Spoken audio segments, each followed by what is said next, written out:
mbégte kër gi mooy fësal bànneex ci biir néegu sëy waaw Vitamax double shot coffee nee na dëgër këcc te doo gaaw a daanu yow mi nga xamante ni da ngaa néew kàttan bëgg a renforcer li nga xamante ni maanaam mooy sa kàttan jëfandikool Vitamax double shot coffee muy ay produits 100% bio amul benn effet secondaire ñu daal di koy testé ci laboratoire yu gën a mag muy 100% bio boole kook ay mélange yoo xamante ni daf lay bàyyil toujours nga delluwaat ci sa ndaw ginnaaw loolu nag li nga xamante ni mooy double shot coffee énergie ñëw na tey pour feddali bànneex ci biir néegu sëy bi jël ko jëfandikoo ko jaar ci bio herbal coffee bi muy ay produits 100% naturel renforcer sa capacité nga dëgër këj te doo gaaw daanu renforcer sa capacité sexuelle guddi gi gudd lool dama ni dina neex lool lu ko waral nag bànneex rek nga ciy gis ku ko bëgg a defal sa commande léegi ci 77 751 59 59 ñu daal di koy livré muy ay produits yoo xamante ni da ngay jël sachet bi def ci ndox bu tàng doo ci boole suukar daal di koy naan ñaari fan la lay tey dama ni dëgër këcc te doo gaaw daanu defal sa commande léegi ci 77 751 59 59.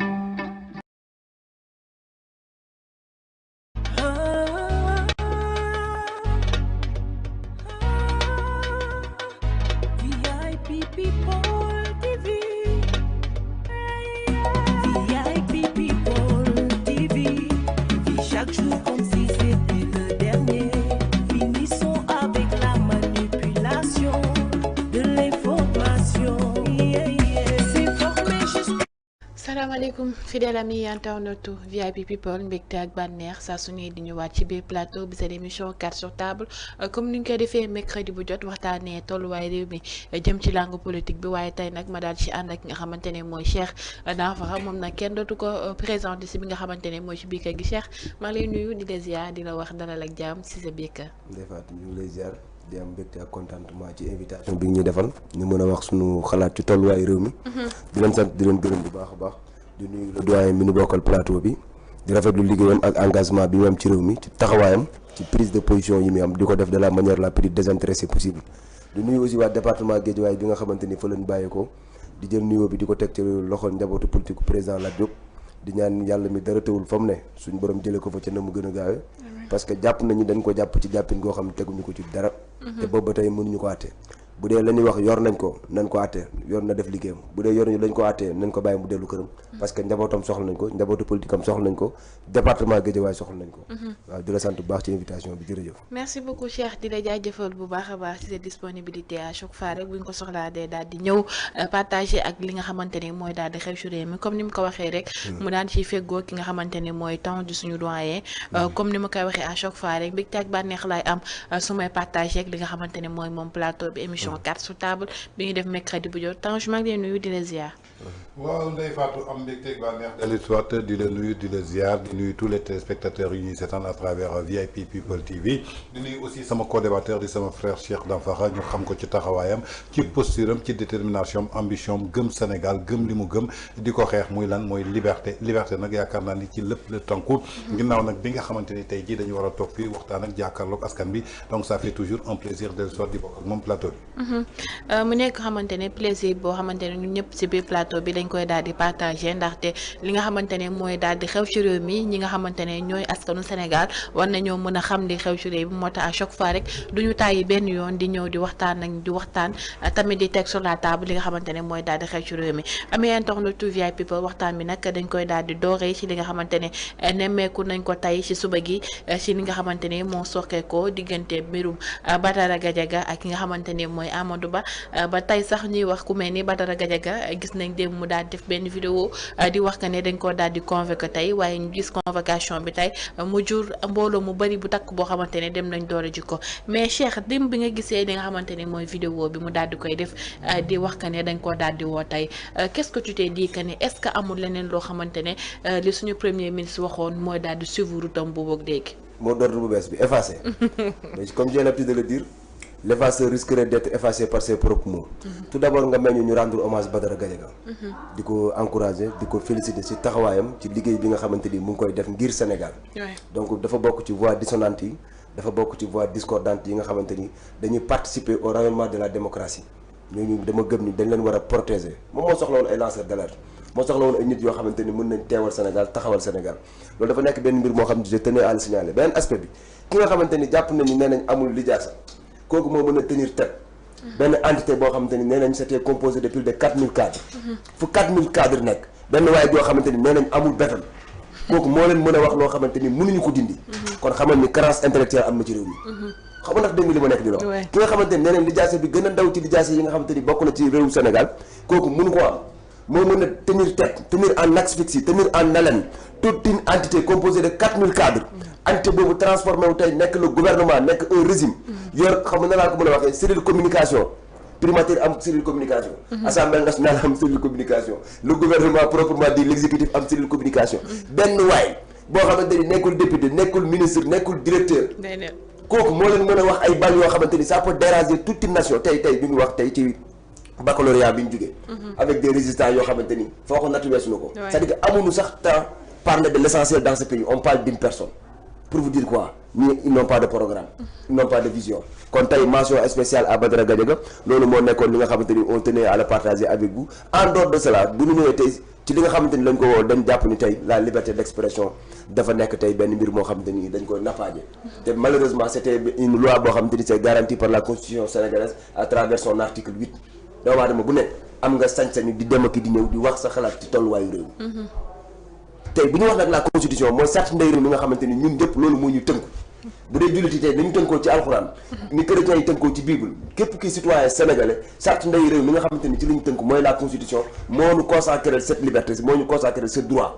ñu dem ak di ñëw di wax suñu sañ-sañ ci tolluwaayu réew mi donc lii dafa nekk ay mbir yoo xamante ni personne ne peut le comprendre waaw lii tey man c'est plus qu'une régression démocratique parce que man jàppoon naa ni on devrait être dans une logique de la consolidation de nos acquis lii ay mbir la yoo xamante ni waroon nañ ko dépasser waratuñ toll ci réew moo xamante ni day am kumba am ndey ak kumba amul ndey nit ku sañ a wax xalaatam ak nit ku sañu ta wax xalaatam léegi nag liñ ci xaare mooy ñun gëm nañ ni dans un état de droit c'est une audition boo xam dañ koy déglu buñ paree ñu bàyyi ko mu dellu këram loolu mooy jàmmi Sénégal loolu mooy li war a am dafa war a dellu këram te vendredi Sénégal gi yëpp ñu ngi koy xaar TFM mu ñëwaat présenter son émission loolu mooy dëgg dans un état de droit fu ñu jàppee Badara Gadiaga rek war nañ jàpp Amadou Ba parce que lan la cause à effet la yow tey noo ma respecté noo ma jox cër tey su ma la fi waxoon wax yoo xam te dafay percer dafay entraver sa dignité percer toute ta lignée familiale mais t'es dans l'obligation de nga taxaw parce que li ma wax daf la jéggi yow ki ma ne maanaam la mu lekkee la mu doon dundalee njabootam dafa xaraam alors réew mi la sàcc yaa ngi dégg ces accusations gravissimes donc bu fekkee ba toll fa moom dañoo tolloon ci arène boo xam te ni en politique celui qui donne des coups devrait être prêt à en recevoir ci logique boobu la ñu war a nekk mbir mi war na ko woon jéggi foofu noonu quoi d'autant plus que saagawul ndey waxul kenn loo xamante ni waxu fi loo xamante ni nit musu koo wax dans ce pays léegi nag lii moo lay c'est écœurant c'est-à-dire da ngay mujj am bu la yàlla may retenir rek tu vas dire des énormités yoo xamante ni loolu logiqueul nañu bàyyi doomu jàmbur mu dellu en plus pire ils sont en train de créer benn nit koo xamante ni doyen mu ngi gis ni maanaam de par son parcours politique toju fenn mais tey ku mu neex ak ku mu naqari tey code de popularité bi moom Ousmane Sonko sax dañuy laaj ndax amati na ko ci réew mi attention ils sont en train de créer benn monstre politique boo xam te ni dans l'avenir bu imposer mën na am dara dans la scène politique te dara créé ko seen médiocrité moo ko créé dara créé ko seen manque de compétence moo ko créé yow ñu fan la ngir nga wax ci ceeb bi wax ci diwlin bi wax ci suukar bi wax ci ñàkk xëyu ndaw ñi ci taux de chômage bi nga xamante ni mu ngi accroître à la croissance exponentielle bac bi nga xamante ni léegi échec moo nekk règle que la réussite loolu ñu wax ci loolu ñu wax ci benn nit moo lay wan ne réew mi doxul yàlla def jàmm ci réew mi en tout cas ñu ngi koy ñaanal yàlla mi dara teewul mu dellu ci njabootam ci ni mu gën a gaawee ñu bàyyi ko mu exercer li mu bëgg def mu participer au rayonnement de la démocratie loolu mooy dëgg jërëjëf mu nekk loo xamante ne nemmeeku nañ ko tey ci mbirum Badara Gadiaga mu daal di sokkeekoo fële ca plateau ba lee di jàkkaarloo ba tax ñu daal di koy woo waaye gannaaw loolu ñu gis ñi nga xamante ne tey ñoom ñoo ŋànk réew mi ay DG di wax que ni le procureur dafa war a autosaisir ci li nga xamante ni moo jëm ci mbirum Badara Gadiaga ci kàddu yi nga xamante ne yëkkati na ko ñu daal di gis démb mu daal di def benn vidéo di wane que ne woote woo nañ ko tey ci 15h pour mu dem wuyu ji mu nekk loo xamante ne rafetlu wuñu ko benn yoon ci dëkk boo xamante ne on dit que y a de la démocratie ku ne te aussi ku ne démocratie neex li wax liberté d'expression mais Tange bi nga gisee li nga xamante ne mooy vidéo Badara Gadiaga bi convocation bi ak tey nga xamante ne wuy jig na ko ak dooleel bi nga xamante ne tey ñoo ŋànk politique bi dooleel bi ñu dem boole ji ko qu'est-ce que tu t'es dit que ne est-ce que nekkul am na leneen loo xamante ne ñu ngi koy dolli Badara Gadiaga si jëmale ko si popularité. waaw Ndeye Fatou tout d'abord permets-moi ñu daal di apporter suñu soutien à notre frère à notre ami koo xamante ni ñi nag moom ñoo bokk conviction ñi nag moom ñoo bokk ngëm-ngëm ci taxawaay bi ñu am ci réew mi. muy kan Badara Gadiaga dañ koy naan gàcce ngalaama dafa taxaw pour le Sénégal. taxawul pour benn parti politique taxawul pour benn doomu aadama ndaxte tey su bëggoon lu yomb je crois que tey mënoon na rangé wu ci parti au pouvoir li ñu bëgg mu defal leen ko mu xalamal leen comme ñenn ñi nuñ koy defee ci plateau cité wu ma kenn nag ku ci gis sa bopp jàppal ni que si nga bokk li ma mën a jàpp maanaam mooy tey Badara dafa am lu mu mës a gëm. il n'y a pas d'alternative à la justice. Absolument. Il l'a dit, il l'a répété et il continuera de le répéter. Nee na face au déshonneur et à la guerre, il choisit la guerre. Absolument. Badara préfère mourir 100 ans en prison que ñu bàyyi koog liberté am waaye ñu ne ko bul wax sa xalaat ci réew mi nu muy doxee. kon sa Badara Gadiaga la dafa doon nit ñoo xamante ni dañu tànn li nga xamante ni tey jii maanaam mooy chroniqueur. chroniqueur nag yàlla définirul kan moo war a nekk chroniqueur kan moo war a nekk chroniqueur. et je le cite nommément su ñu demee ba Pastef mën a nangu Cheikh Bara Ndiaye nekk chroniqueur ci ki nga xamante ni maanaam sëriñ lañ ko xamee woon. njabar lañ ko xamee woon. maa ngi déglu benn vidéo mi ngi taxaw yàgg lool mel ni koo xamante ni kenn xamul lu muy nurool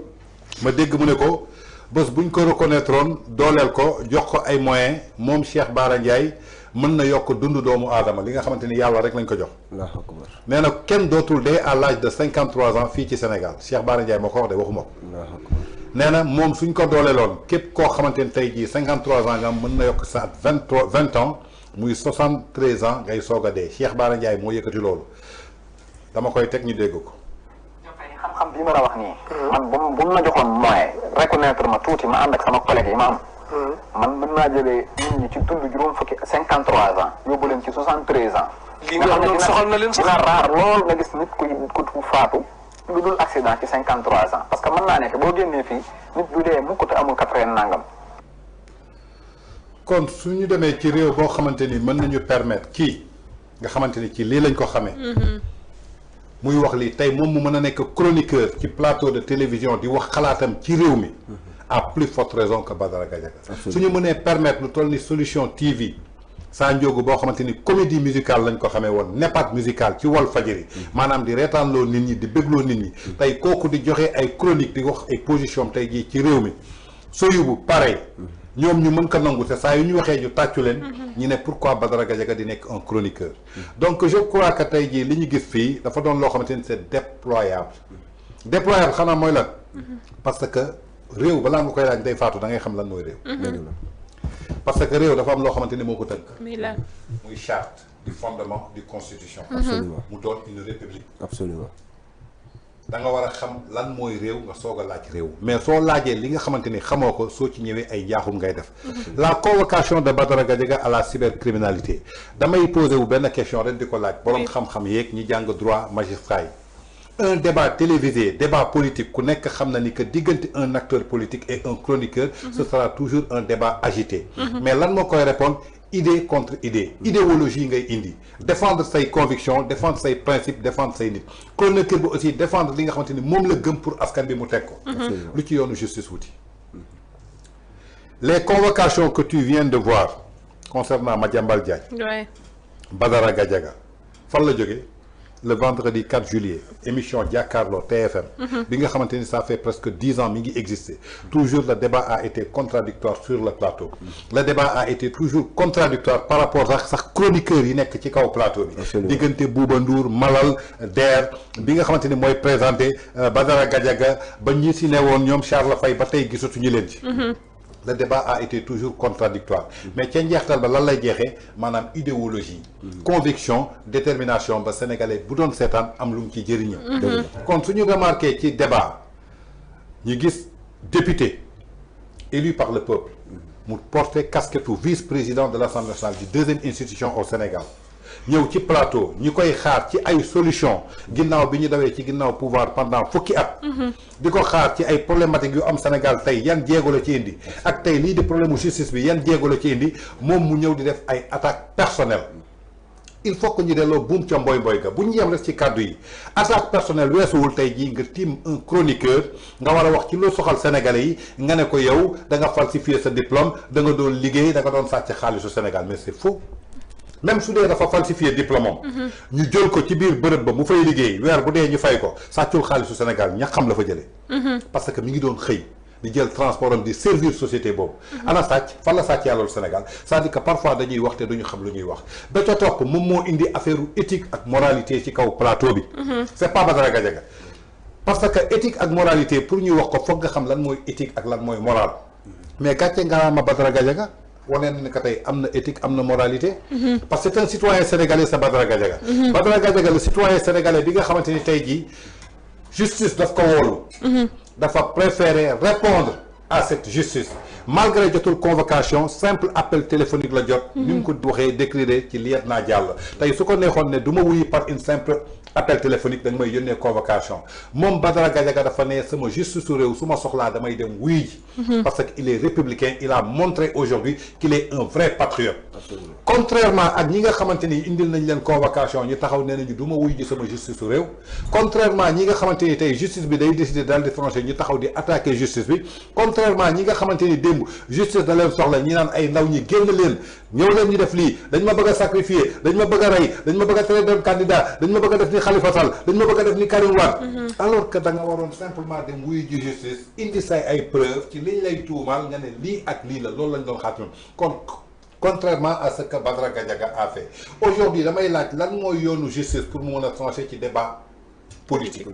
muy débat télévisé donc je crois que tey la convocation de Madiambal Diagne la convocation de Badara Gadiaga fan lañ ko waroon njëkkee tey jii ci ki nga xamante ni moo yëkkati des propos déplaçants des propos accusants une citoyenne sénégalaise honnête xamulu ko A xamulu ko B lu dul dégg turam ci benn problème boo xamante ni judd na diggante leaderam politique su ko neexee mën na jàppale leaderam politique su ko neexee mën na ko défendre su ko neexee mën na ko setal mais amul woon benn sañ-sañ wala benn droit di yëkkati benn mot bu déplaçant rawatina benn baat boo xamante ni képp kuñ ko waxoon ngay góor sax nga daal di xeex fi nga taxaw muy baatu kuy jaay sa bopp manque de respect ñu mu bokkaloon plateau bi manque de respect aux téléspectateurs manque de respect titre député bi ñu ko jox moo tax mu yëkkati kàddu boobu teg ko ci baatu ci ndoddu Adji Sarr kon yaakaar naa ne s'il y avait une personne à corriger une personne à recadrer ce serait cette personne bi nga xamante ni moom moo tenir propos yooyu il a accusé Badara Gadiaga sur le plateau sur une simple accusation de falsification d'un document mais Badara Gadiaga kan moo ko gën a placé wu pour défendre wu ci biir plateau bi Badara s'est défendu il a montré que da nga ñëw di wax éthique ak moralité yow xamoo luy éthique xamoo luy moralité da nga ñëw di ma accuser que man dama falsifier sama document faux BFM laa yor waruma nekk chroniqueur waruma wax aw ma xam-xam mais tey Badara les a montré ni que yow mi nekk député nekk juriste nekk vice-président assemblée nationale man maa la ëpp xam-xam ba du ma sa morom du ma wax ak yow ki nga yaakaar tey ci politique tey mu permettre la nga dégg honorable député man kooku laa lay méngaleel sama tontu ci moom ndaxte tey da nga ne accusation Cour des comptes mais dama lay xamal ni que justice su Sénégal muy suñu troisième pouvoir dafa condamné sa kilifa ci lan la ko condamné muy ñaari fait benn bi muy diffamation beneen bi muy corruption à la jeunesse ba tey jii kat moom ma mën wax ni que ñaari baat yi ma wax yi baat bu ñaaw génn na ci diffamation la ñuy wax ak corruption à la jeunesse corruption à la jeunesse boobu ñuy wax justice moo ko wax man waxuma ko inventé wu ma ko dañu dem procès ñëpp taxaw fa ba 3 heures du matin verdict bi daal di daanu le 3 juin 2023 mu daal di koy naan daan nañ la ñaari atu kaso ci corruption à la jeunesse moom le député moom le juriste moom mi xam éthique moom mi xam moralité ba war a wax ba tey jii ñu war ko déglu bañ a déglu Badara Gadiaga moom moo dem pour décrire lan mooy corruption à la jeunesse pour jéem a écarter li nga xamante ni maanaam mooy feewu viol bi dugg ci baat bi nga xamante ni mooy jigéen buy jaay boppam te jigéen buy jaay boppam yaakaar naa ni su amul kuy jënd kooku mënul jaay boppam mu dem dippee ki nga xamante ni mooy kilifam di yaakaaram dippee ko ab client baat bi nag ku mu neex da nga koy dégg ak noo koy déggee saa waay dañu ne woon faju la ñuy waxoon feebar la ñuy waxoon lan lañ doon faj massage thérapeutique ku nekk xam na ni que diggante ki lay faj ak kiy faju ki ñaari baat moo fa mën a am le soigneur et le patient le soigneur et le patient tey soo demoon hôpital docteur bi su ñëwee day naan où est le patient ou bien patient bi su ñëwee day naan où est le médecin ou bien ana infirmier bi ou bien ana kuy faj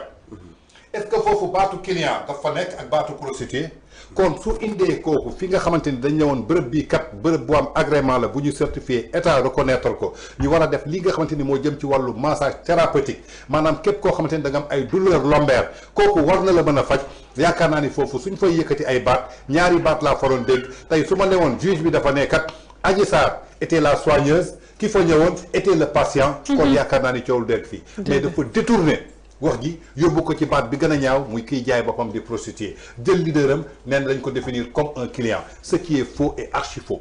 Dis-moi pourquoi ñun on a été au procès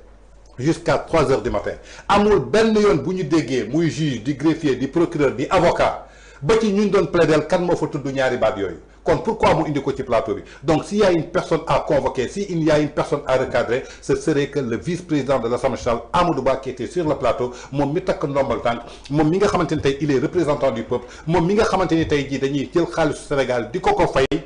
ci suñu ñàkk ak suñu ay dërëm kon yaakaar naa ni tey jii am na loo xamante ni ñu ngi koy gis ci wàllu justice c'est regrettable et c'est déployable tey jii ñuy gis justice di trancher jëmale ko ci benn débat boo xamante ni tey jii débat la boo xamante ni débat télévisé la plus forte raison pour ñu convoquer Amadou Ba c'était très facile flagrant délit la flagrant délit la ko waxee actuellement Assemblée nationale ils sont en vacances nekkuñu ci plénière nekkuñu ci dara procureur mënoon na saisir ci saa si ñu convoqué Amadou Ba mu joxe des explications s'il doit présenter des excuses mu présenter ay excuses mais tey convoqué un Madiambal Diagne bi nga xamante ni mais lan lañ la wax les faits sont sacrés mais le commentaire est libre. moom moo toog wax li mu wax tey sénégalais bu mu neex am na sañ te ñu jóg indi ci commentaire am ne kii wax bi mu wax nii ak nii laa ko gisee Madiambal a fait benn poste et je crois que Madiambal ci poste boobu il a pris la défense de notre institution il n'a pas pris la défense de la personne qui occupe l'institution mais il a pris la défense de notre institution muy lan muy suñu chef du gouvernement de la République du Sénégal parce que turu kooku la tilimal yóbbu ko ba koy déppee un client Madiambal nekk li nga wax dafa grave ay propos tey nga jëmale ko ci ki nga xamante ne tey jii institution la Madiambal nag xoolul kan moo fa nekk mais dafa ne institution bi ki ko représenté waroo ko tuutal kooku tey ñu convoqué ko yóbbu ko waxatuma la dara ba dara bi nga xamante ni moom la ñu tooñ moom la ñu accusé mu tontu ci tontu boo xamante ni sénégalais yëpp xam nañu loolu mooy sur le plat tey ñi jël Badara boobu ne dañ koy convoqué mais y a pas d'alternative à la justice li mën a am ba am tey jii maanaam li ñu def tey jii gis nañu lan la leen jural lu mu leen jural tey on a vu la société civile Alioune Tine Forum Civil Birahim Seck Boubacar Ba Forum du Justiciable Moundiaye Cissé ONG 3D Thierno Alassane Sall Amidou Anne Thierno Bokoum Moussa Sow Kogère tout le monde ont appelé à soutenir Badara Gadiaga parce que c'est un chroniqueur qui parle pour le Sénégal plus abstrait tey mooy le grave comment on peut avoir un Badara Gadiaga bu amul BFM mais waxam warul jéggi buntu bi comme nee ngeen amul xam-xam li muy wax baaxul est-ce que askanu Sénégal dañu bëgg a jàpp ni que 18 millions de Sénégalais yëpp dañuy nelaw ba Badara Gadiaga su waxee dara ñu dugal ko seen nopp kon tey ñoom ñi yor état yor RTS télévision nationale yor cellule de communication présidence primature am cellule de communication 25 ministères ñoom ñëpp ñu am cellule de communication ñuy liggéey du lundi au vendredi chaque mercredi ñu amal conseil des ministres benn baatu Badara Gadiaga ci émission jàkkaarloo bëgg a bouleverser tout un état ça veut dire que ça montre un aveu d'échec dans leur communication et leur stratégie de communiquer au niveau du pouvoir yaakaar naa ni Badara Gadiaga su waxoon loo xamante ni amul njëriñ tey askan bi ak ñoom doole bi ñu am RTS moyen de communication yi je crois que tey loolu suñ ko joxoon askan bi suñu distingué danañ xam ne Badara Gadiaga lu muy wax du tous mais suñu demee ba askan bi di déglu Badara Gadiaga déglu ñu ñoom seen arsenal de communication malgré ñi nga xamante ne tey jii ñi ngi leen teg ci plateau yi ñi leen di waxoon suba ngoon guddeeg bëccëg benn baatu Badara Gadiaga man je préfère avoir quelqu'un boo xamante ni amul BFM di ma wax loo xamante ni lu yanu maanaa la am ki nga xamante ni dafa am bac plus 5 di ma wax loo xamante ni maanaam waxu charabia la wax koo xamante ni dafa daanu ci saret donc ñoom ñoo war a xoolaat seen bopp xool seen communication xool ni que tey ji ndax ñi ngi liggéey quand un Cheikh Ousmane Touré di un chroniqueur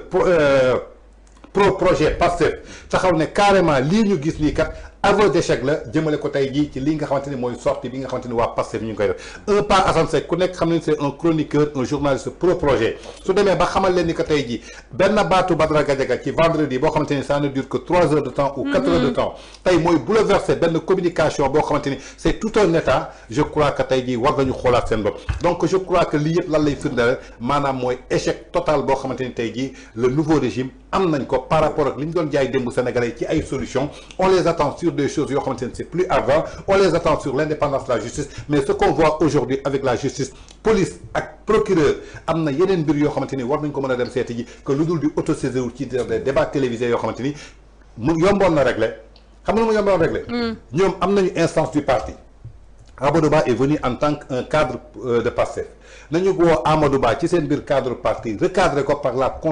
le conseil de discipline suñ ko recadré pare ñu def benn communiqué Amadou Ba daal di présenter ay excuses am je crois que wax ji fin ñu continuer fi ñu nekkoon mais tey li ñuy def nii amul sens ils sont en train de créer un opposant Badara Gadiaga tey li ñu ko defal nii amul kenn ku ñu convoqué cybercriminalité nga daal di koy gis tey face au monde entier xam na ni que Badara Gadiaga tey jii dañ ko bëgg a jaay doole dañ ko bëgg a toroxal est-ce que tey le régime de Pastef for na ñëw ak fi ñu toll ñu xam ne ni que tey jii jaay doole lañ doon indi kon Macky Sall bi ñu doon naan day jaay doole est-ce que mënuñu ñu woon bàyyil Macky Sall pourquoi ñu doon xeex kiy jaay doole pare pour remplacer ko ki nga xamante ni moo dàq jaay doole donc je crois que nag si logique bi ñu nekkoon parce que Pastef aussi bul fàtte ni que chaque fois dafa am benn logique bi ñu nekk ils sont présentés pour dire que ils vont effacer tous les chroniqueurs donc ci logique boobu lañ nekk nit ki nag balaa nga koy effacer mooy li ko Badara tontu woon soo taxawee bëgg a effacer nit yàlla taxaw ne ki ngay effacer kenn du ko effacer jàppal ni ko du ma sa effacer moom dafa taxawoon ne Macky Sall daf ko bëgg a effacer ci course bi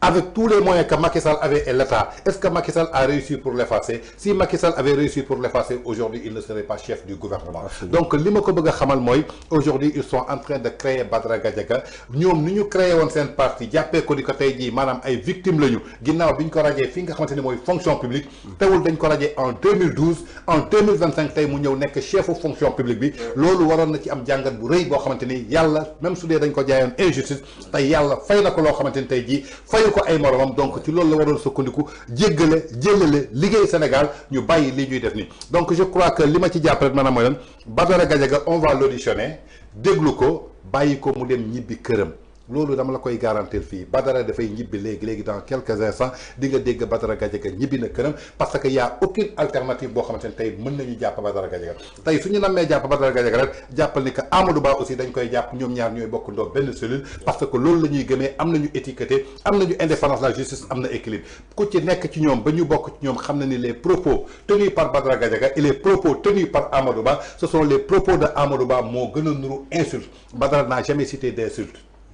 Badara dafa listé li nga xamante ni tey jii moom la justice waxoon su dee nag Pastef dañu am problème pour képp koo xamante ni da nga leen di fàttalikul li nga xamante ni amoon na fi ñu jàppee ko saaga ñi ngi nax seen bopp ndaxte ñi leen doon défendre démb ci nañu dem saaga ji j'ai entendu seen imam boobu xaw ma Bamba Sall mais soo gisee nit am sañ-sañu taxaw di saaga nit di saaga kilifa jaamul loolu maanaam dafay wane faiblesse justice il l'a dit en 2025 en 2024 Bamba Sall moo taxaw ne Pastef nañu génnee ay moyens jox ko xale yi ñu dem ci réseaux sociaux yi saaga nit ñi ba mu neex leen tey Pastef kan nga ciy gëm on a vu un Ahmed Aïdara bi taxawoon ne carrément mën nañu réglementer les réseaux sociaux ndaxte yor sa TikTok wala sa live di saaga doomu jaabur ki ñu njëkk a gum jàpp si vidéo muy saaga si biir parti Pastef la bokk ñu condamné ko à 6 mois avec sursis ce même Ahmed Aïdara moo fi nekkoon jamonoy Macky Sall di dooleel mafia kàcc ci réseaux sociaux ba naan kuwét da ngay xaru ce même Moustapha Diop bi fi taxawoon di DG Walfadjri doon critiquer li mu doon critiquer ci régime Macky Sall tey moom moo ñëw bëgg a daganal loolu donc damay laaj su dee Macky Sall li mu doon def baax na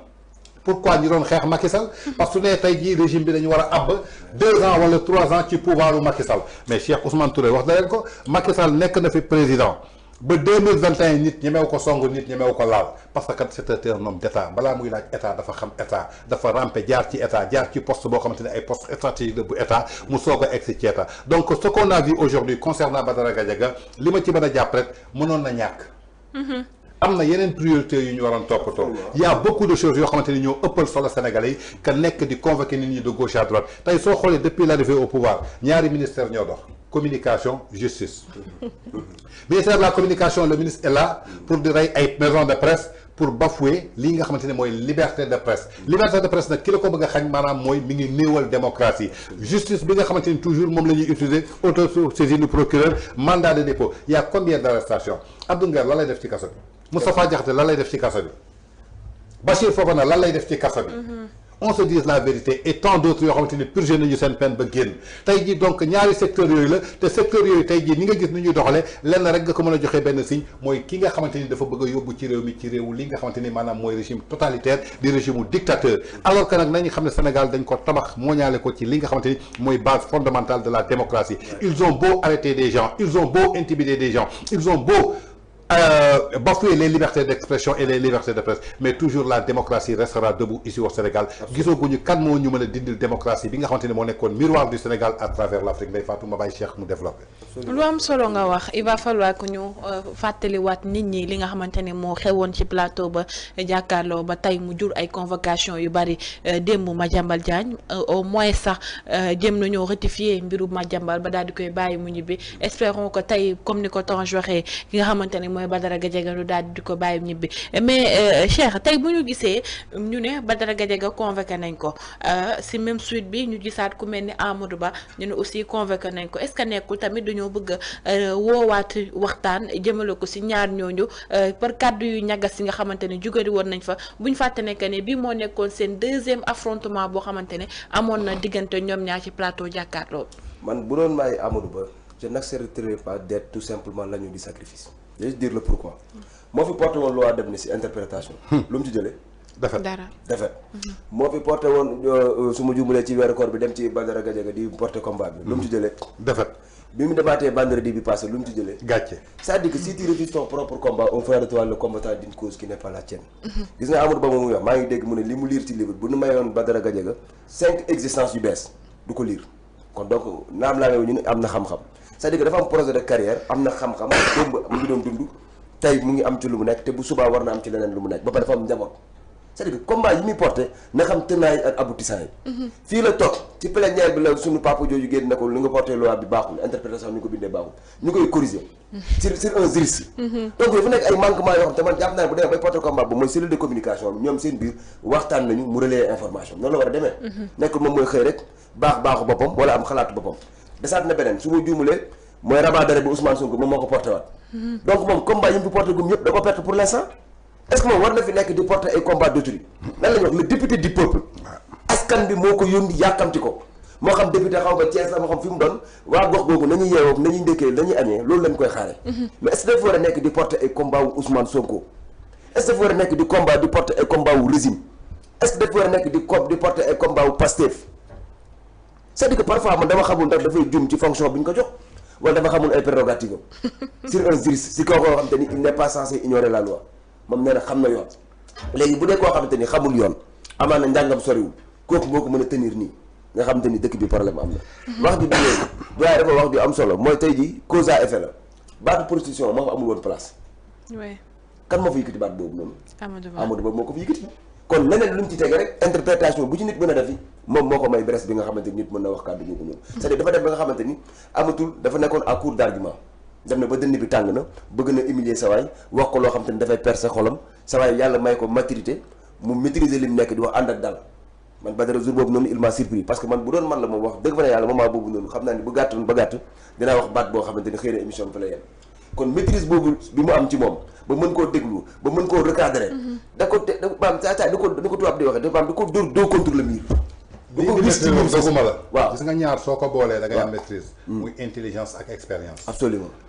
Badara a montré l'intelligence et l'expérience absolument d'être sur des débats télévisés et des débats contradictoires absolument loolu tubaab di wax la somme des erreurs constitue l'expérience dafa yàgg ci plateau yi maîtriser li mu nekk di wax man mosuma dégg fu ñu ko woowee ci diffamation wala fu mu waxee wax ju njomme donc Amadou Ba moo am responsabilité xam ni li olof di wax naan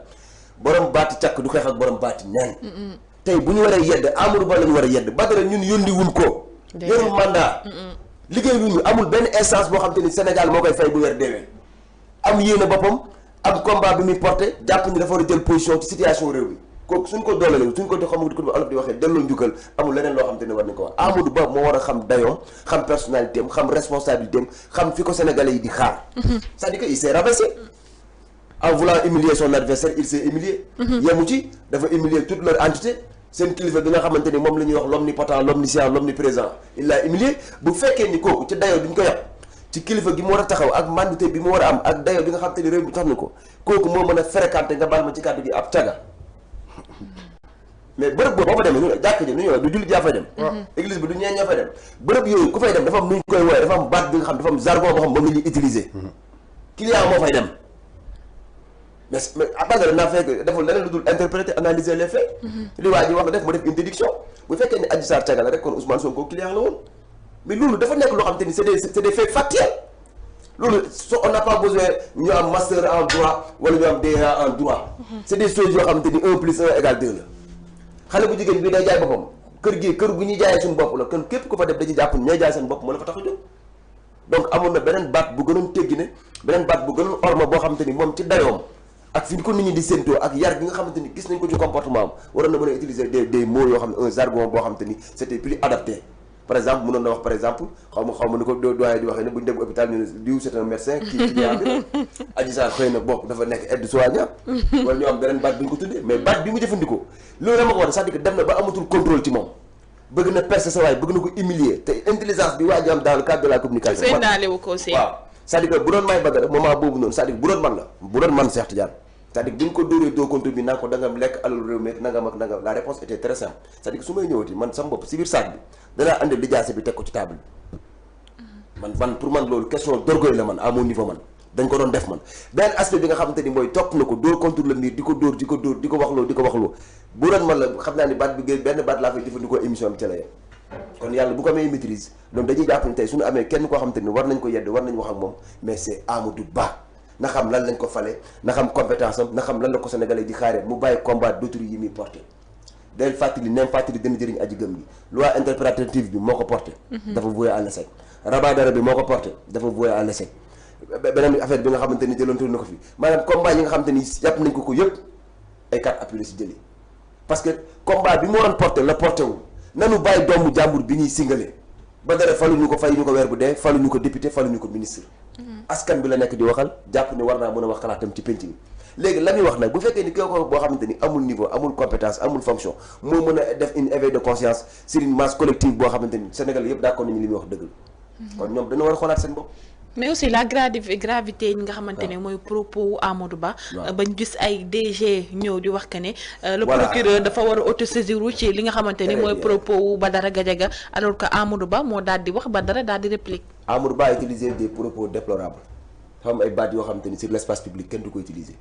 rawatina bu say maasu bàyyi di la seetaan ay kilifa dina di la seetaan ñi la dàq jàng ëpp la diplôme fi ko jaar ñoom fan jaar ci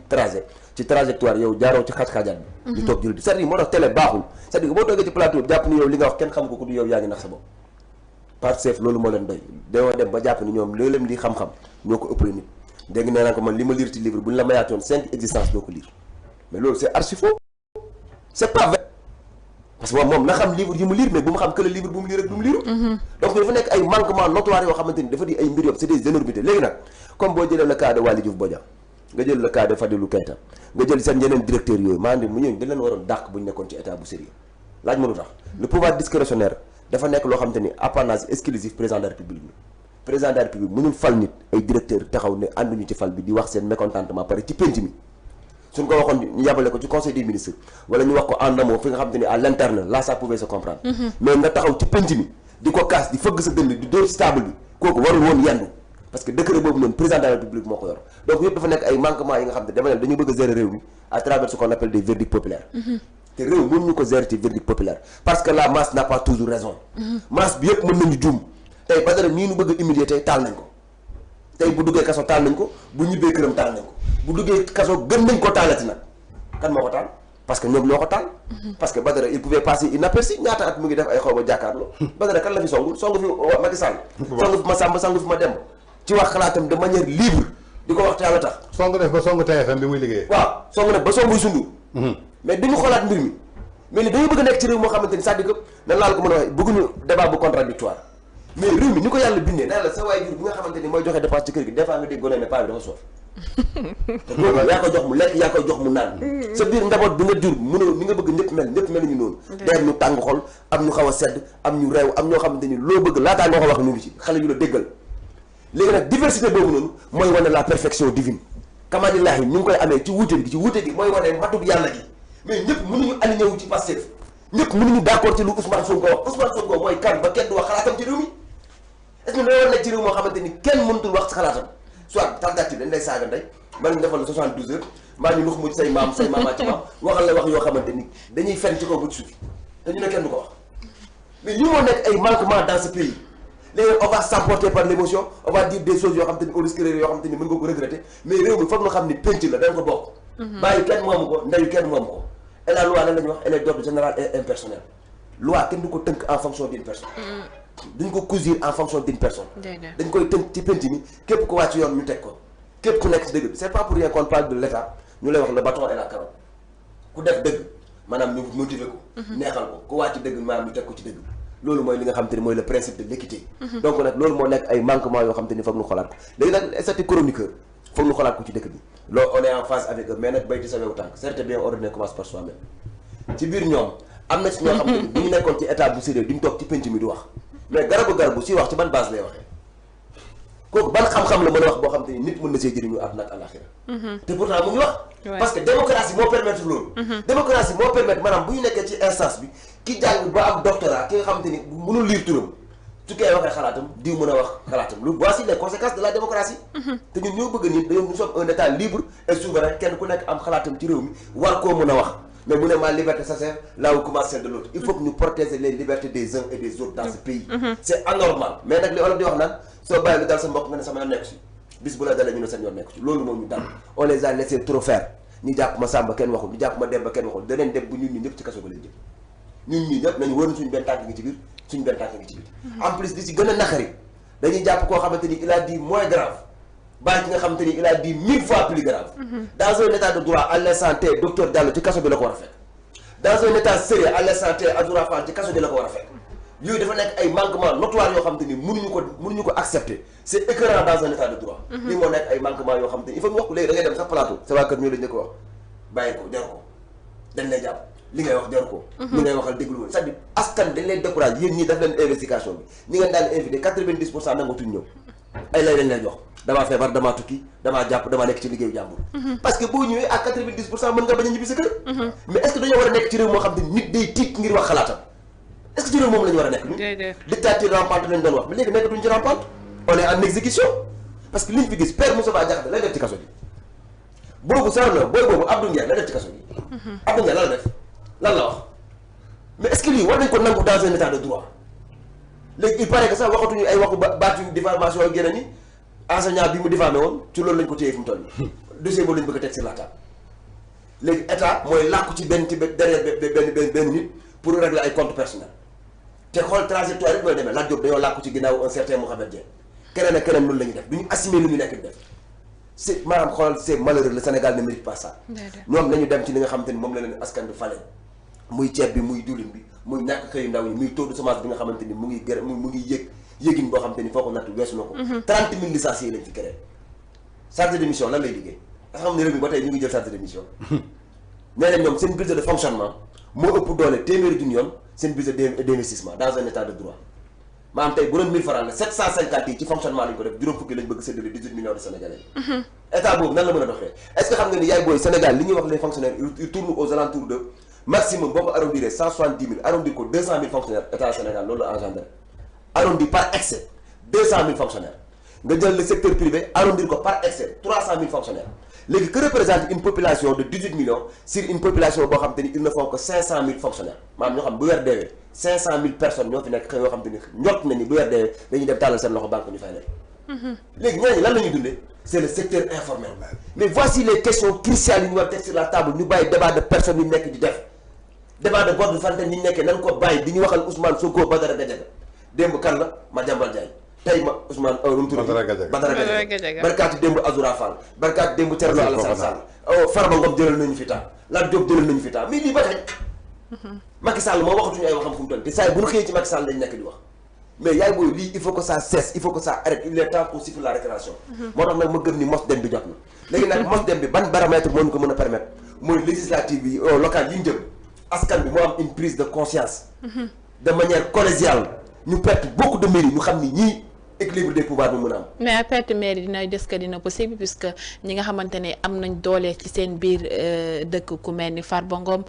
ku ci mel ni Moustapha Diop ñoom ñëpp tey caabi féete na leen gannaaw de waaw lecture bi nga ciy def mooy loolu lañ nekk mooy tentative bi gars yi di wax boobu ba tey jëlee leen fi ci jëriñ boo xamante ni teguwul ci dara yow Barthélémy Dias ni mu pertee mairie ci état bu sérieux war nañ nangu loolu koo xamante ni askan bee ko fal benn waaye jóge fële rek moom koo xamante ni xamuñu ko ca maam Adama ak Awa mi ngi mel ni taas neexuma rek ma xëy taxal ko pot ñoom ñu encadré loolu noonu dégg naa sax au lieu que préfet bi signé sous préfet bi signé yëpp dafa nekk ay manquements yoo xamante ni dans un état de droit c'est anormal yii moo nekk ay mbir yoo xam mais nag dañoo dire une chose ñun dañoo judd di wax màgg di wax fekk suñuy waajur di wax mu ci kàttanu yàlla ñun dañuy dee woy di wax le Sénégal c'est un état de droit gis nga boo xoolee ni ñu amee indépendance am na benn phase bi ñuy wax la marche vers l'indépendance maanaam processus la xëy ñu xëy moom suñu bopp gars yi dañoo xeex mag ñi bu ñu lay déchiffrer maanaam le drapeau dañ lay wax le vert le jaune le rouge ñu ne la le rouge c'est le sang versé par nos ancêtres maam mag ñi dafa am lu ñu jaayante woon démb ngir ñun tey ñu moom suñu bopp ñun mais dafa wax nañ fàttali nem fàttali dina jëriñ aji gën il est grand temps qu'on essaie de les rappeler maam li nga xamante ni mooy le soubassement de la démocratie sénégalaise le fondement les piliers yi nga xamante ni dee su ko laal tant que ràññewuñu l'état et le pouvoir exécutif différence doit te l'état n'est pas le pouvoir exécutif le pouvoir exécutif dafa apparaître dañu tudd régime bi fi nekk ils sont appelés à disparaître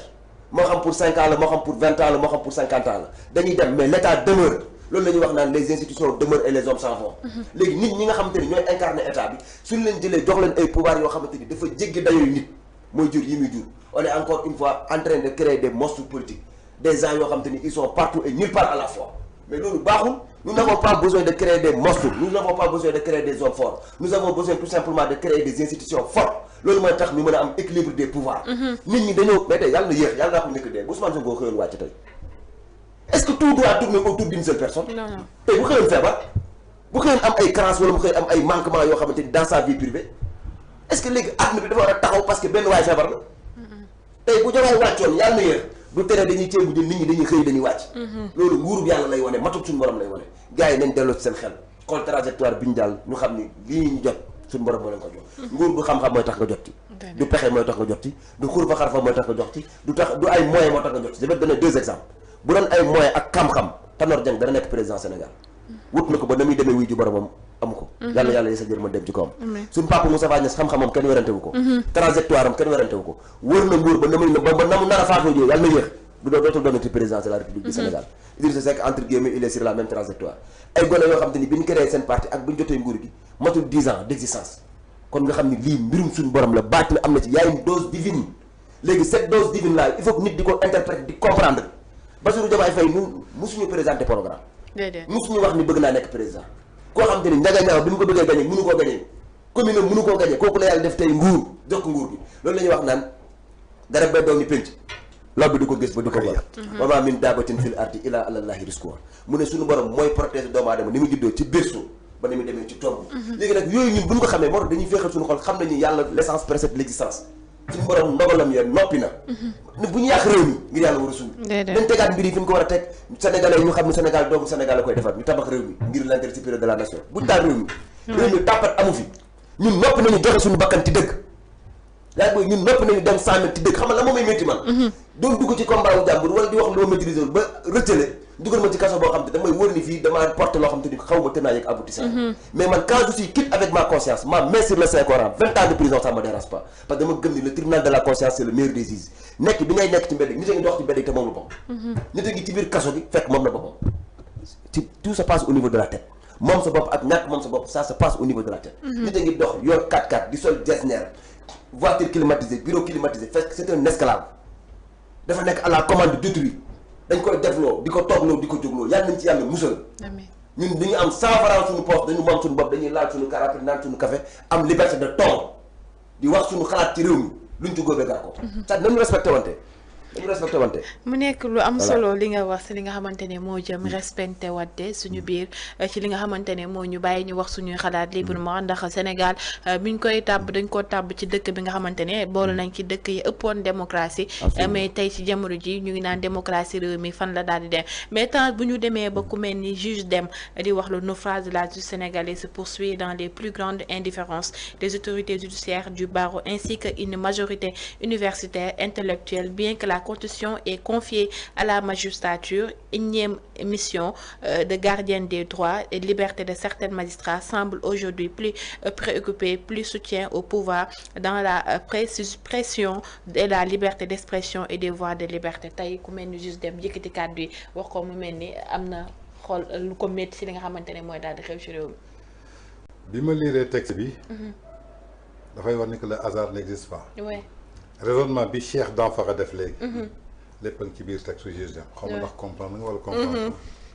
daf la defal benn raisonnement bu am solo. tout de suite dafa am lu am solo lu mu wax. le meilleur juge n'est rien que la liberté et la libre conscience nga ma waxoon. voilà liberté conscience. tey mu leer na la que man mi tëdd kaso 20 ans. mais dafa fekk ma am conscience bu libre xam na ni que li ma def jaral na ma ko su jaree defaat dama koy defaat. mu tontu la léegi ne la kilifa ngi dem sol yére bu rafet yor oto bu rafet dëkk ci kër bu rafet saa yu ko laajee dépense bu jox ko. il n'est pas tranquille à l'intérieur de lui parce que lu mu def dañ ko def loo. yàlla nañu yàlla musal ci loolu. moo tax sama wasila bu baax ba sëñ Saliou ne gar sa wërsëg weesuwul nga xam weer bu dee ñaata lañ lay fay. moo tax musuma bëgg am salaire tan j'ai jamais opté pour def benn demande wala CV ci fonction publique wala am njiit bu may fay. pour jox la benn révélation 2012 laa njëkk liggéey télévision ak Bougane Gueye Dany man leen liggéeyuma pour ngeen may fay du ma liggéeyal kenn je suis libre coproduction la ñuy def suñu amee ñu seddoo suñu amul man garaawul. mën naa liggéey 104 dimanche liggéey naa 3 mois def émission boo xamante ne amul sponsor amul dara maay dépense sama xaalis kan fayuma dërëm. ba keroog bay génn seen TV ba may ñëw 2STV di fa liggéey di def célébrité en ligne Abdou Ndiaye mi ngi may dégg El Hadj Ndiaye mi ngi may dégg amul 1 franc bu ma fi mos a gagné dama ne dañuy teg émission bi yéen a indi matériel indi studio man maay wuti ji sponsor suñu indee ngeen jël 40 ma jël 60 su ngeen indee yéen ma jël 40 yéen ngeen jël 60 noonu laa liggéey ak ñoom ba mu jeex pour wala que j'ai été toujours indépendant dans ce que je fais parce que sama wasil dafa ne woon di liggéey ak nit weer su dee ñu ne la temps lañ lay fay. ma jox la benn exemple Covid bi ñëw na Maïmouna Ndour Faye woo ma pour recruter ma 7TV proposer ma salaire proposer ma pourcentage de commission ma ne ko soo ci yokkoon 2 millions bëgguma parce que je suis libre. ma ne ko Maïmouna damay toog léegi li may wax nit du ma ko guider nit du ma wax sama ligne éditoriale li ma sentir ni ma ko xalaatee noonu laa koy waxee te loolu laa gëm. TFM bi je te rappelle en 2014 Aïssatou Diop Fall mën na la témoigner je devais travailler là-bas Youssou Ndour woo ma boole mag Bouba ñu proposer ma salaire ma multiplier ko par 3 ma ne ko bëgguma ma ne ko du ma dépendre ci kenn du ma tàggu kenn su may génn. je préfère dem ak sama bopp. xëy. liggéey du 29 au 30 du ma am dara moo ma gënal di liggéey 29 au 30 ñi may takk buum ci baat di ma naan lii nga may waxal lii nga may defal. ba pare di ma fay 1 million wala 2 millions je serai pas tranquille avec ma conscience dama yàgg gëm liberté kon juge dem li mu wax rek foofu laa koy traduire tey dañu nekk ci benn phénomène boo xamante ni je crois que c'est regrettable pour notre justice on nous disait que la justice a été instrumentalisée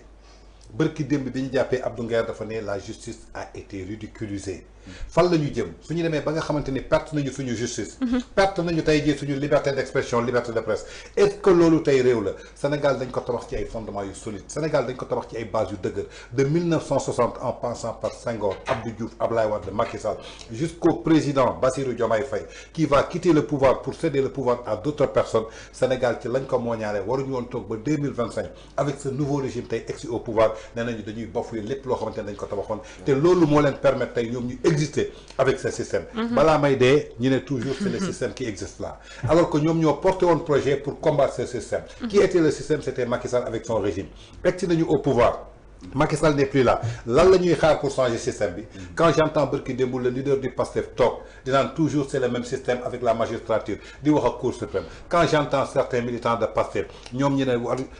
fu ñuy waxee éthique ak moralité keneen waru fa wax ñu taxaw ne carrément attaqué wul justice bi ñenn ci ay magistrats la attaqué mais ñooñu xanaa bokkuñu ci corps justice tey soo attaqué ñaari justice attaqué nga la presse sénégalaise ñaari journaliste attaqué nga la presse sénégalaise tey soo attaqué ñaari homme politique yu nekkul au pouvoir attaqué nga toute l'opposition donc parfois il faut que ñuy réfléchir daal di xam fan la ñuy teg je crois que le juge Dème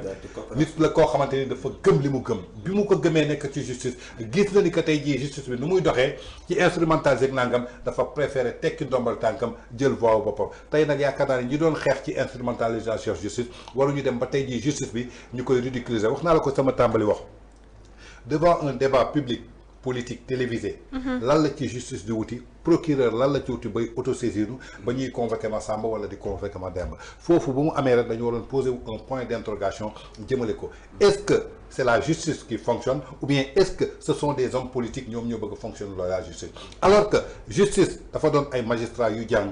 opter pour benn formation, opter pour indépendance, opter pour liberté. La justice sera là, les hommes qui incarnent la justice seront là. ñoom ñi incarné tey politique dañuy def benn mandat su jeexee dañuy dem seen yoon bu ñu fàttee ni que toujours ils vont rester. am na justice yi fi nekkoon du temps de Senghor ñoo fi nekk. am na ñu fi nekkoon du temps de Ablaye Wade ñoom la Macky Sall fekk si ñi fi nekkoon du temps de Macky Sall tey ñoom la Diomaye fekk si donc ce sont des gens yoo xamante ni ils sont libres ils sont indépendants bu ñu fàttee loolu nañu jël devant jël peuple bi teg ko jël la justice et on ne peut pas trancher la justice tant que teguñu ci li nga xamante ni mooy la vérité. La justice se résume toujours avec la vérité et cette vérité là a été rédigée et écrite sur des textes ñu dippee ko suñu code de procédure pénale ak suñu code pénal kon lépp lu mën a am rek nañu tënku ci loolu les politiciens là waruñu nangu benn politique ñëw di yàq suñu réew tey suñu institution su yàqoo rek ce sont les hommes politiques qui l'ont fait. Absolument. amul kenn ku yàq lu dul homme politique mais tey nag dafa war a doon benn changement de rupture boo xamante ni kenn waratul nangu benn homme politique di indi benn combat politique am di ko dugal ci justice bi. Combien d'arrestations wax na la ko sànq. dañuy jàpp Lat Diop ñu bàyyi muy sedd. jàpp Farba Ngom bàyyi muy sedd. jàpp Tahirou Sarr bàyyi muy sedd ñu ne 5 ministres dañ leen di yóbbu haute cour de la justice ñuy bàyyi muy sedd jàpp Abdou Nguer ñu bàyyi muy sedd jàpp Moustapha Diakhaté ñu bàyyi muy sedd ñu raam demaat ci kii Bassirou Fofana bàyyi muy sedd jàpp Omar Sow génnee ko bàyyi muy sedd jàpp Ardo Gningue bàyyi ko muy sedd jàpp Ablaye Ndiaye bàyyi ko muy sedd tey ñu ñëw daanu ci Madiambal Diagne suba ñu daanu ci Bassirou Fofana kon nañu préparer ñun ñëpp suñu tànk benn ngi ci biir benn ngi ci bitti su dee nag loolu la ñu bëgg parce que dañ leen dénk mais bu ñu fàttee tey pouvoir bi ñu leen dénkee askanu Sénégal ñoo leen ko jox si c'était pas le vote des Sénégalais Diomaye ne serait pas président si c'était pas le vote des Sénégalais Diomaye n'aurait aucune prérogative pour am big bay signer benn décret tey ba leaderu parti Pastef di doon un premier ministre ba muy tànn un ministre de la justice di tànn un procureur il faut que ñu delloowaat seen conscience delloowaat ko le peuple on ne dit que toujours le pouvoir c'est l'État le pouvoir c'est pas l'État le pouvoir c'est le peuple sénégalais le pouvoir c'est le peuple souverain le pouvoir ce sont les suffrages yoo xamante ni ñoom ñoo dajale seen carte ak seen mbooloo jox la ko tey jii ba nga am doole bul fàttee ni que tey jii li la faloon bés boo ko fàttee sa folleeku dafay yomb ñun le peuple sénégalais ñoo dajale suñuy doole daal di lay dénk kon jàppal ni que yow le pouvoir bi nga yaakaar ni que yow yaa am doole damay dëgg kenn mënul xeex ak état dëgg la kenn mënul xeex ak état parce que pouvoir bi moo ko dénk donc pouvoir boobu du xeexaat ak boppam kon tey ñëw liñ la dénk soo ko bëggee def arme bëgg ko dóoreewaat sa askan jàppal ni que sa askan daf la koy dellawaat te su la ko dellawaatee ci yow lay métti bu ñu fàttee ni que Ablaye Wade a été le président boo xamante ni il a été le plus choyé par les Sénégalais qui l'aimaient qui l'adoraient qui l'estimaient après 2 mandats ils ont choisi que mu jógee ci bopp réew mi ndaxte dañuy gisoon ay dérives yoo xamante ni mi ngi koy def quand Macky Sall venait au pouvoir tous les Sénégalais étaient avec Macky Sall dafa am lu mu jiitaloon la patrie avant le parti ba mu demee mandat gis ngeen ko nañ ko fi def en 2021 ba 2024 donc ñoom bu ñu foog ne que tey jii seen puissance bu ñu amoon ci opposition bi aura bi ñu amoon ci opposition bi ça risque d'être éternel bu ñu nax seen bopp je crois que nag ay jeunes lañu jàng nañu lu bare tey ku nekk mënoon na toroxal askanam sauf ñoom dis-moi pourquoi ce sont des jeunes yoo xamante ni dañu egsi au pouvoir ñoo xamante ni amuñu woon benn privilège ils étaient à proximité du pouvoir Diomaye da doon génn inspection des impôts et domaines gàddu si jaadam dem julli ji juma toog ak Cheikh daa faxa toog ak man romb borom gerte bi romb keneen ki romb nangam xam na ni que marchand ambulant bi lu mu doon dund xam na ni que chômeur bi lu muy dund xam na ni que jaaykat bi lu muy dund tey ñeneen ñi fa nekk te yëpp di ay cadre ay directeur ñoom ñëpp ñu ci bëre ay taxi lañ doon jël ñii ay clando ay tata xam nañu souffrance sénégalais yi kon tey ñoom su ñu demee ba nekk ci bopp réew mi la première expérience mooy lan mooy fàttaliku ñi nga xamante ne moo nekk seen ginnaaw wax na la ko léegi su ñu defee arrondi l'État ne paie que 200 000 fonctionnaires matu ko 179 voilà matu ko su ñu defee arrondi si Sénégal l'État ne paie que 200 000 fonctionnaires secteur privé bi ne paie que 300 000 nga boole ko muy 500 000 mooy 18 millions d'habitants donc on a 17 millions 500 yoo xamante ne tey jii ci secteur informel la ñuy gagné si secteur informel la ñuy xamee tey soo ñëwee nga bëgg a bafouer secteur informel boobu fan nga yóbbu sa réew moo tax man la réew balaa nga koy laaj da nga koy xam dafa am ñoo xamante ne dañoo laaj ci réew te xamuñu lan mooy réew mi donc je crois que tey ce que le juge vient de résumer Cheikh résumé na ko ndaxte tey jii kilifa du caagin que yor naa oto maa ngi fayeeku salaire maa ngi sol yére bu rafet ñi ngi may vénérer partout alors que soo tëddee si sa concert da nga ne mais man lu tax utiliser wu ma sama xel man li may def yëpp dañ ma koy def loo man kañ laay jël sama décision jàppal ni que dañuy takk buumu jaam ci sa biir baat je préfère nag tey ma am liberté ci ñaar dërëm boo xamante ni wala di naan di lekk suuf moo ma gënal nekk jaam boo xamante ni damay dugg ci ay X6 di dugg ci ay villa di dugg ci ay avion di dugg ci ay hôtel di gundaandaat di def ay séjour yoo xamante ni yow leer na ma lii gàcce la gis nga Olof Ndiaye dafa am lu mu waxoon benn baaraam bu ñu tàllal xam nañu joxoñ la mais juróomi baaraam bu ñu tàllal xam nañu sàkku ndimbal ñu bëree ñu ngi ci plateau yi saa yu ñu waxee ñu génn leen dañuy défendre et pourtant ku laaloon seen bàyyi duñ ko défendre gàcce war na leen rey man je vois des gens yuy génn tey te kaddu bu ñaaw bu nekk yëkkati na Badara Gadiaga dafa réew Badara Gadiaga lu tax muy saaga mais tey jii ba ñuy saaga Macky Sall démb di yëkkati ay kaddu quand j'ai entendu je vais le citer nommément lui Dame Mbodj parce que wax publiquement nee naa la les faits sont sacrés mais le commentaire est libre Dame Mbodj ci boppam dama ko dégg muy taxaw naan Badara Gadiaga dafa réew day yëkkati ay saaga di ko saaga ay nit mais Dame Mbodj moom bu mu fàttee ni que démb bi fi président kii nekkee nu mu tudd Macky Sall dafa am ay kaddu yu mu yëkkati woon nañ ko déglu li Macky Sall day fen musta am ku taxaw fii ci réew mi ci ab télévision su amee ku ko mos a def nañ ma ko génneel musta am ci fii ci Sénégal ku mos a taxaw ci ab télévision fii ci Sénégal taxaw ne Macky Sall day. monsieur le ministre Macky Sall moo dàq fen Macky Sall moo dàq fen moom nii. musta am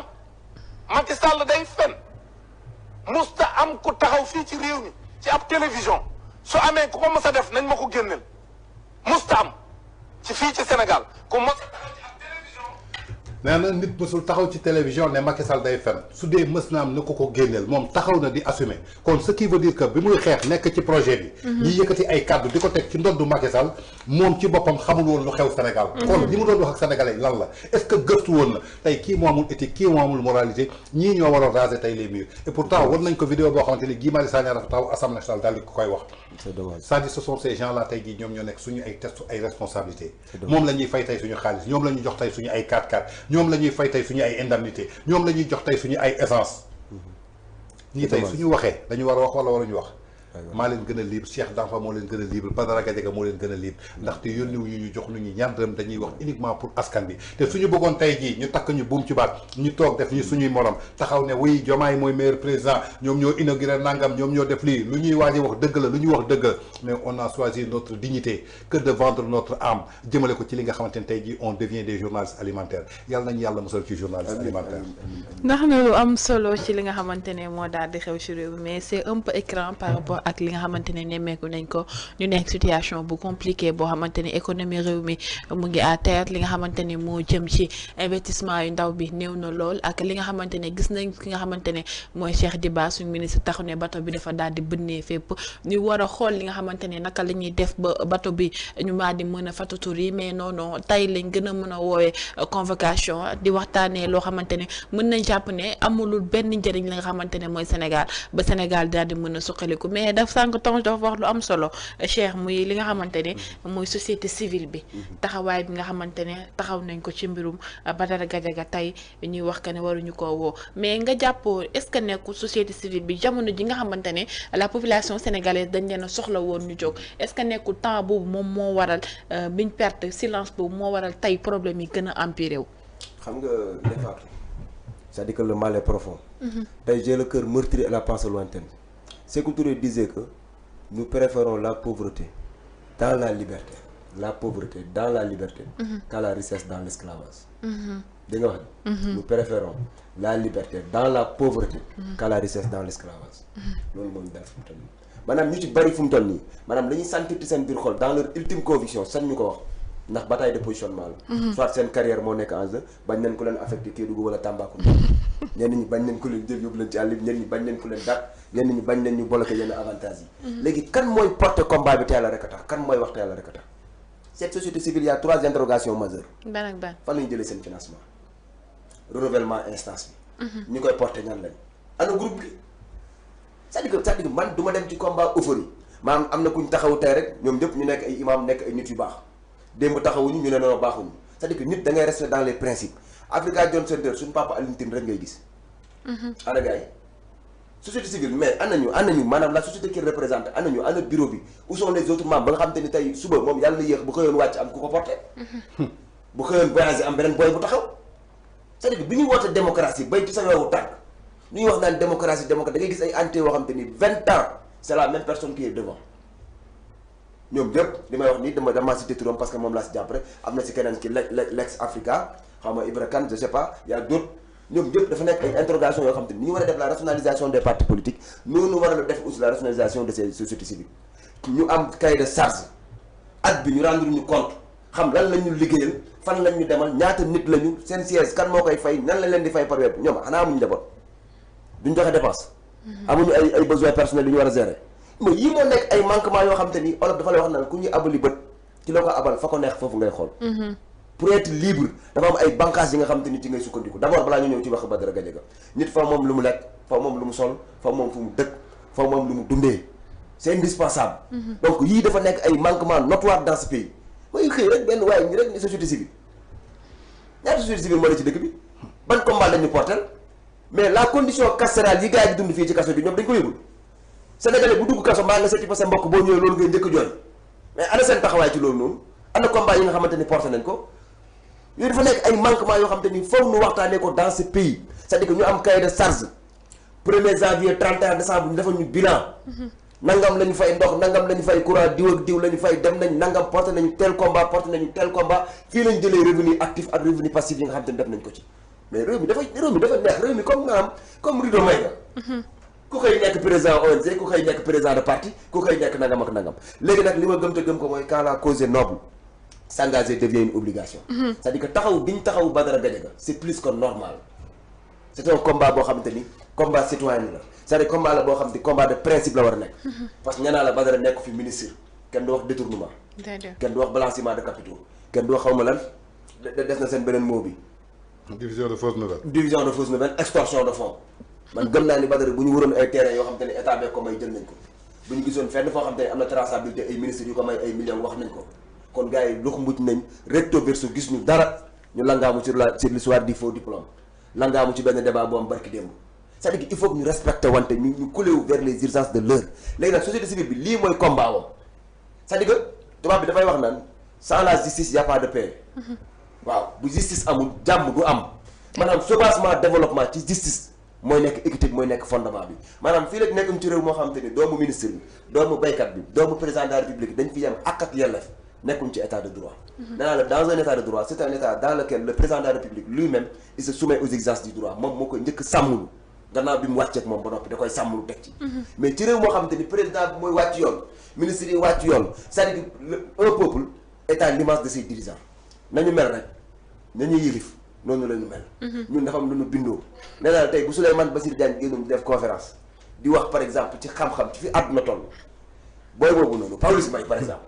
génn di def live bu Pawlish Mbaye amee 1 million de vues Souleymane Bassirou Diagne dana am maximum 100 000 vues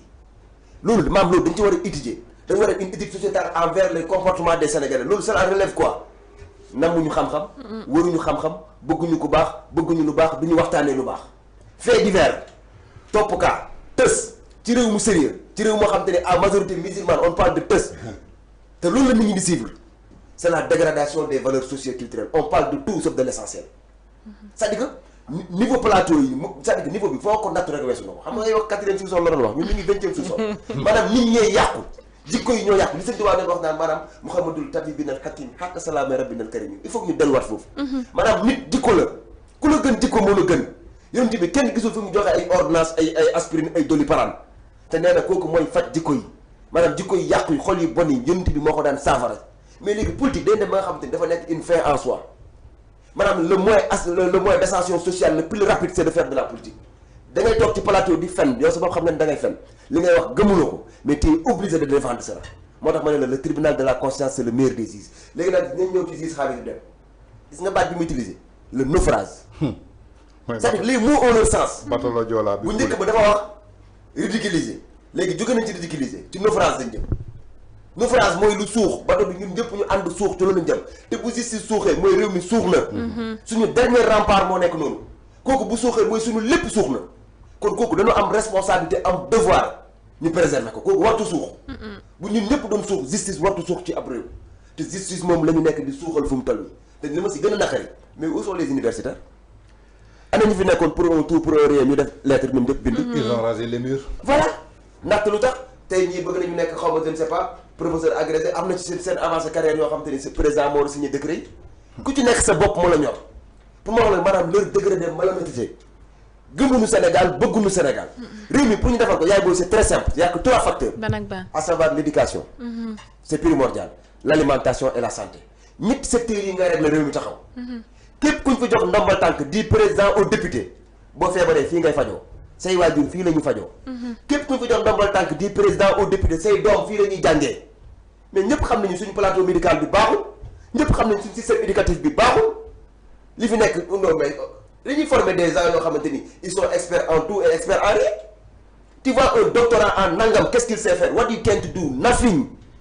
bi ñu ko joxoon dans le cadre de l'opérationnalité lan nga mën a def du la wax ni lii laa mën a def te loolu lañu fi former des gens yoo xam ne nous sommes tous des théoriciens dañuy gis benn booy boo xam bu la téye les géographes mbaa mu téye la histoire mbaa mu téye la philo mbaa mu téye la mathématique nga ne kii bu Albert Einstein taxoon mu corriger ko soo ko joxoon pièce yi ne ko monter moteur bi du ko monter la connaissance elle n'est pas théorique merci beaucoup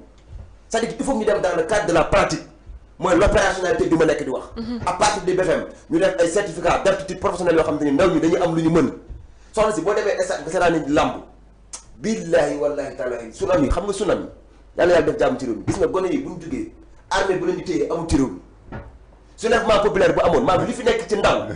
ki leen di téye ku leen mën a contenir amul ci réew mi mais da nga dem estat li fa nekk lépp karaw bu ñuul ngay gis ANSD nee na y a plus de 70% yoo xam te ni ils ont moins de 35 ans plus de 54% yoo xam te ni ils ont moins de 19 ans mais ñooñu kan moo leen mën a contenir loolu bu soulèvement populaire amee bu émeute amee kan moo leen mën a contenir te am na si koo xam te ne li ma lijjanti mooy bu ma demee dóor benn góor am ci benn taw bu ma ñibbee sama kër loolu yëpp lan la c'est la pauvreté qui est à l'origine pour vous dire quoi le mal est profond c'est-à-dire que dans ce pays on parle de tout sauf de l'essentiel léegi nag ñun ñoo war ta nangu ñu ñuy ridiculiser dañuy yóbbu ci ay débat de bas étage li ñuy bañ a joxoñ nañ ko joxoñ ceeb bi suukar bi meew mi ñàkk xëy ndaw ñi ñàng mu bon mi mais Badara Gadiaga tey boo xoolee ni société civile bi taxawee ni les juristes certains ñi nga xam te ni taxaw ne mooy les hommes intègres du ma la bëgg a wax nii olof dangay wax naan bu ñëpp yemoon am ñu geddi seen cër quel que soit alpha dans ce pays il y aura des gens intègres des gens yoo xam te ni ils vont défendre la loi dans toute sa rigueur ànduñoo ko na fekk défendre ñu ko deful lu bon c'est-à-dire que dëgg la ñuy défendre te dëgg alalu yàlla la te boo xoolee Ousmane Sonko trajectoire bi mu jaar nekkul ministre nekkul directeur nekkul dara moom dong mu tenir tête tout un appareil d'état ba yàlla def ko li mu koy def tey loolu bu ci jàngeetul dootul jàngeeti ci dara pour ma wax la ni yàlla mooy sàmm jaamam nit nag soo ko bëggee toroxal rek suñu borom moo ko yëkkati doomu aadama warul am intention première toroxal nit tentative d'humiliation mais naka ngay jëlee nit di ko def ay bracelet électronique de nit dóor ko ci kaso bi ci dóorin boo xam te ni mel ni benn gars boo xam te ni il n'a jamais servi sa nation quelqu'un boo xam te ni comme si il n'a jamais fait son pays maanaam dañ dem ma xam te ni réew mi ñàkk fee am responsabilité moo gën a wóor foofu am fi responsabilité nekk fi subordonné moo gën a wóor foofu nekk fi proposition principale mais est-ce que ci réew moom la ñu war dem donc nañu respecté wante dañ tabax réew mi nga xamante ni moom lañ bëgg moo tax Barthélémy Dias moom bi am sens Sénégal bii ñu bëgg parce que dafa ñun dafa am Sénégal bi ñuy aspiré Sénégal bi nga xamante ni doomu baykat beeg doomu ministre dañ fi yam ak yelleef Sénégal bi ñuy aspiré mooy bu suñu doomu feebaree ñu mën a fajoo ci réew mi Sénégal bi ñuy aspiré mooy bu gën a jàngee pare mën a am xëy Sénégal bi ñuy aspiré mooy bi nga xamante ni yow ministre bi boo ma tooñee man ma nekk doomu baykat bu ñu demee ci yoon wax dëgg te yàlla rek a tax fii nag nekkuñ ci loolu on n'est pas dans un état de droit te bu justice ndërmee loolu léppay ndërmee loolu bu ñu taal réew mi ngir yàlla war a suul li nga xamante ne ñun xam nañ ni nii on peut pas descendre mënuñoo xaar ci ñoom tabaxal ñu ay hôpital tabaxal ñu ay autopont wala ñu créé fi ay xawma liggéey wala ay industrie xam li ñu xaar ci ñoom ñu consolider ñu li baax li nga xamante ni fekk nañ ko fi nañ ñu dimbali rek ba bu ñuy dem buñu taal réew mi doon nañ am na benn exemple bu ñu doon joxe benn part naan la dafa bokkoon ci xawma lan disciple Cheikh Anta Diop bi doon expliqué naan nguur bi nga xamante ni mooy waay bu koy jël borom karaw bu ñuul lay nekk waaye bu amul chance mujjanteel ba ci joxeen bu ñëw la koy joxee yaa ngi doon fàtte bi ñu ko dégg li fi seen histoire boobu noonu à 90% bu ñu amul chance ñoom lay doon yéen a néeg la borom a cee fanaan Macky Sall lañ yaakaaroon bi ñu ko jóge dañ koy traité comme Samuel Doe taal réew mi yàq réew mi saccagé ko gis nga nañu respecté wante buñu taal réew mi nañu respecté ak yelleefu doomu aadama yi nee naa la soulèvement populaire xam nga la moo koy andi vague d'humeur yi différente kenn ku ne da nga nekk sa koy am lu la naqari li lay xamb ci yow li may wax naan le cœur d'un champion est un interrupteur qui ne s'éteint jamais nga am ses raisons internes yu lay xamb kay amee raison interne ñu jékki-jékki rek front am ñu dajale nag léegi loolu bis bu jógee nit mënu koo contenir te li amoon warul amaat mars 2021 ba mars 2024 li ñu jàngeewoon ci histoire du Sénégal waratul amati dans ce pays plus jamais ça la ñu war a def et on doit citer les responsabilités on doit savoir qui a tué les jeunes qui sont les victimes qui sont les coupables pire qui sont les commanditaires mais war ñu nekk ci état boo xam te ni doomu jàmbur dee ñi ñu mel ni benn xar bu ñu dem denc la te li ma gën a naqare waxatuñ ci loolu la loi criminalisant l'homosexualité waxatuñ ci parce que da nga ko xamee màndu parce que da nga ko xamee xaw ma lan wan kàddu lu tax duñu wax ci loolu léegi ñoom ñu ñu yóbbu ci ñoom li ñu bëgg wax ñu leen di topp ci loolu donc nag ONG yeeg mouvement politique yeeg les universitaires c'est-à-dire que réew mi kenn ku si nekk bis boo dee suñu borom dina laaj ana na nga taxawee woon ci sa réew dafa am loo xam te ni responsabilité individuelle la am loo xam te ni responsabilité collégiale la li gënoon yomb toog suñu kër lekk suñu ceebu jën naan suñu ataaya loolu ñëpp mën nañu ko def dafa fu ñu fa am bu ñu fa tollee c'est-à-dire que dañoo war a combattre ngir la génération future dañoo war a combattre pour consolider nos acquis dafa am lu amoon te waratul amati ci réew mi loolu bu ñu ko seetaanee mooy silence coupable on est tous responsables te boo bàyyi dal sa mbokk nga ne soo nekku si bis bu la dalee ñu ne seen yoon nekku si en tout cas ñu ngi encouragé juge Dème ci taxawaayam ci position yi nga xamante ni jël na ko mu xam li gën a nakari ci nit koo xamante ni par principe la defee li muy def suñu papa Moustapha Diakhaté gis nga ko bu gënnaatoon gannaaw suba day delluwaat parce que combat de principe la jaamu yàlla la ko def jiyaat la ko def kenn mënu ko cee jëlee guñaa fiyee nga dugal ko ci mag boo xam te ni il a plus de 72 ans nga koy dugal ci kaso bi sur des mots yoo xamante ni am na plus de 12 000 significations 12 000 des définitions kenn ku ne un mot n'a de sens que dans le contexte yow bu ma la xoolee ma ne la mademoiselle vous êtes très belle boo ko déggee ci oxymore ça peut signifier autre chose waaw dafa nga dégg ñu ne ko yow mais mademoiselle vous êtes vastement belle boo ko définir ça veut dire quoi c'est-à-dire bu ay manquement te nañu respecté wante dans ce pays nañu bàyyi góor gi mu dellu këram loolu mooy dëgg nañu respecté ak ak yelleefu doomu aadama yi c'est-à-dire bu ñu bëggee xalaat nag da nekk ci réew moo xam ne ils vont tous nous opprimer ñun ñëpp on va raser les murs duñu wax suñu xalaat ils se trompent lourdement ñun dañoo judd di wax màgg di wax ci kattanu yàlla dañuy dee di wax ñun bañ moo ñu yóbbee coono bi ñu nekk ni xolet bi ñu xool bi jël karab bi dañ njëkk a jaay mais bañu ñu ko yóbbee dëgër bopp moo ñu ko yóbbee mais li gënoon yomb mooy nga collègue wax na ko léegi-léegi di leen xalamal di tàgg seen i maam moo gën a yomb saa yi boo demee émission jox la 50 000 25 000 francs 100 000 francs ma mais sur le Saint Coran musuma toog plateau nit jox ma junni ne ma paasal fam yoo xam dama koy bañ ngir sama bopp man parce que ëllëg du lekk du naan waaye lu ma di séddal léegi day dem sax jàpp ni yow dafa am ku tax ngay wax wala Lat Diop moo la jox paas wala moo la jox habillement wala moo la jox oto du 1000 francs bu jóge ci Lat Diop ñëw ci man ci kanamu caméra laa nekk di waxtaane c'est dafa loo xam te ni combat de principe la Sénégal moo soxla tey si nous sommes c'est parce que le Sénégal est c'est-à-dire que dans la logique de la consolidation de nos acquis démocratiques nous avons tous la responsabilité chacun autant que nous sommes de prendre sa responsabilité jërëjëf wax nga lu am solo à chaque fois rek muy wax ni waxee ak li nga xamante ne mooy fi réew mi toll mais Tange bu ñu demee tey ba ñi nga xamante ne mooy société civile bi ñu gis ONG 3D ak ñi nga xamante ne tey ñu gis Moundiaye Cissé di wax convocation Badara Gadiaga Madiambal Dia est une mesure de discriminatoire loo xamante ne nemmeeku nañ ko ñu gis taxawaay bu am solo bi nga xamante ne taxawu nañ ko mais Tange nga gis ne ñoom tey depuis le début bi nga xamante ne problème yi am na fi réew mi est-ce que taxawoon nañ taxaw bi nga xamante ne tey moom lañ taxawee tey wala buñ ko taxawoon démb est-ce que tey problème yi nga xamante ne nemmeeku nañ ci convocation wàllum justice dina yegg si fii tey. waaw Ndeye Fatou da nga wax lu am solo jëmale ko ci benn pàcc boo xamante ni moom lañ tuddee société civile. quand on parle de société civile maanaam mooy départager entre les hommes politiques ak li nga xamante ni mooy les citoyens muy le peuple. mu doon ay nit yoo xamante ni dafa am ay principes ak ay libertés yoo xamante ni dañ ko war a défendre. tey soo leen xoolee ñoom ñëpp ay organisation lañu. ONG organisation non profit gouvernementale. donc amul dara loo xamante ni war nañ ko dépendre tey jii ci gouvernement bi. li ko indi tey jii maanaam mooy réew moo gis dafa tënku ci constitution. mais constitution bi dafay ratifier ak ay chartes yoo xamante ni ay organismes internationaux lañu jëm ci wàllu lu jëm ci droit humain jëm ci wàllu ak ak yelleefu doomu aadama liberté d'expression la démocratie la transparence lutter contre la corruption et tout cela kon tey su amee ONG yi fi nekk ndaxte sànq Cheikh dafa wax lu am solo devant tous ces ONG aussi benn nit doo nga ciy gis su ñu nee Afrikajom Center tu vois Alioune Tine Amnesty tu vois Sidi Gassama Forum Civil tu vois Biram Seck ONG 3D tu vois Moundiaye Cissé Forum du Justiciable tu vois Babacar Ba donc ku ci nekk benn nit ngay gis ana ñeneen ñi ana adjoint yi ana secrétaire yi pour que tey ñu mën a porter combat bi ñu xam ne ni que tey jii ñii kat ñi ngi ci kanamu askan bi bien vrai que nag société civile dafa am tànk bu mu doon jouer nañ ci ay rôle yu am important il faut le saluer mais nag dafa am lu am c'est-à-dire que mënoo toog ba kër gi lakk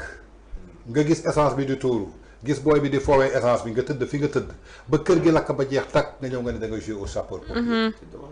tout ce qui est passé aujourd'hui dans ce pays suñ ko doon totaliser di génnee ay responsabilités société civile dañ ci am responsabilité à 30 ou à 40% de 2021 à 2024. xoddee ko balaa lakkale. parce que 2021 ba 2024 tey jii li leen tax a toog ba ONG yi di leen financer ci ñaari mbir yoo xamante ni gis nañ ko fi bi ci njëkk muy histoire Sweet Beauty je crois que loolu part de responsabilité yi ci bëri ci ay organisation non profit gouvernementale la parce que ak yelleefu doomu adama dañ koy préserver. tey su demee ba nga xamante ne sénégalais yi pour ñu def benn marche wala dénoncer dañuy dem siège Nations Unies bu nekk Genève xam nañu lan la wax ci àq ak yelleef te ñoom ñëpp foofu mooy seen base mooy seen fondement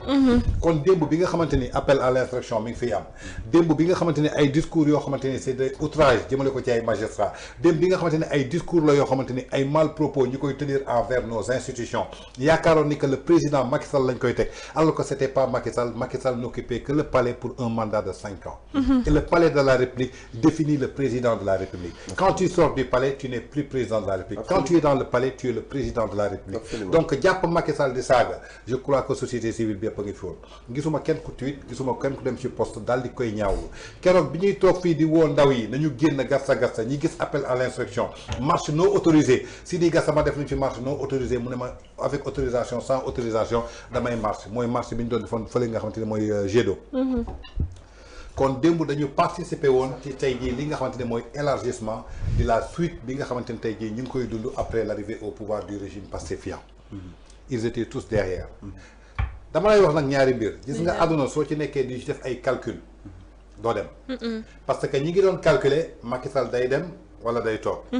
comme Macky Sall day dem béyam woy na mbuus est-ce que duñu jéem a encourager ñi pour que ñi suñu toogee ñu am ay business yu ñu teg ak ñoom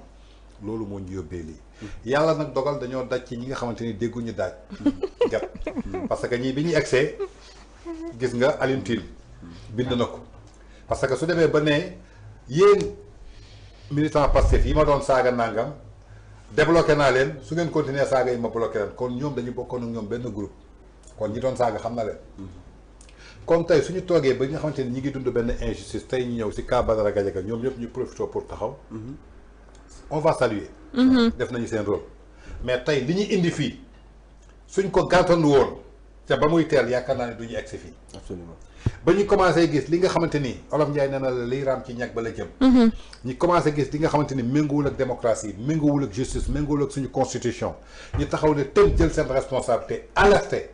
je crois que tey jii ñii duñu egsi fii mais ils ont trop regardé dañu seetaan lu bëri ba nga xamante ni tey jii le mal est très profond ñu ñëw pour jouer le sapeur pompier tey jàpp benn Badara Gadiaga ñu gis communiqué yi di génnee tous les Mali tous les bords mais démb bi ñuy jàpp Lat Diop lan lañ ko jàppee wàllu corruption dañu ne kii ko corrompre moo ñëw dénoncé ko mu dem yoonam da nga leen ci dégg ba ñuy naan Lat Farba Ngom détournement de deniers publics ki nga xamante ni mosul am benn poste de responsabilité et pourtant dañoo sëgg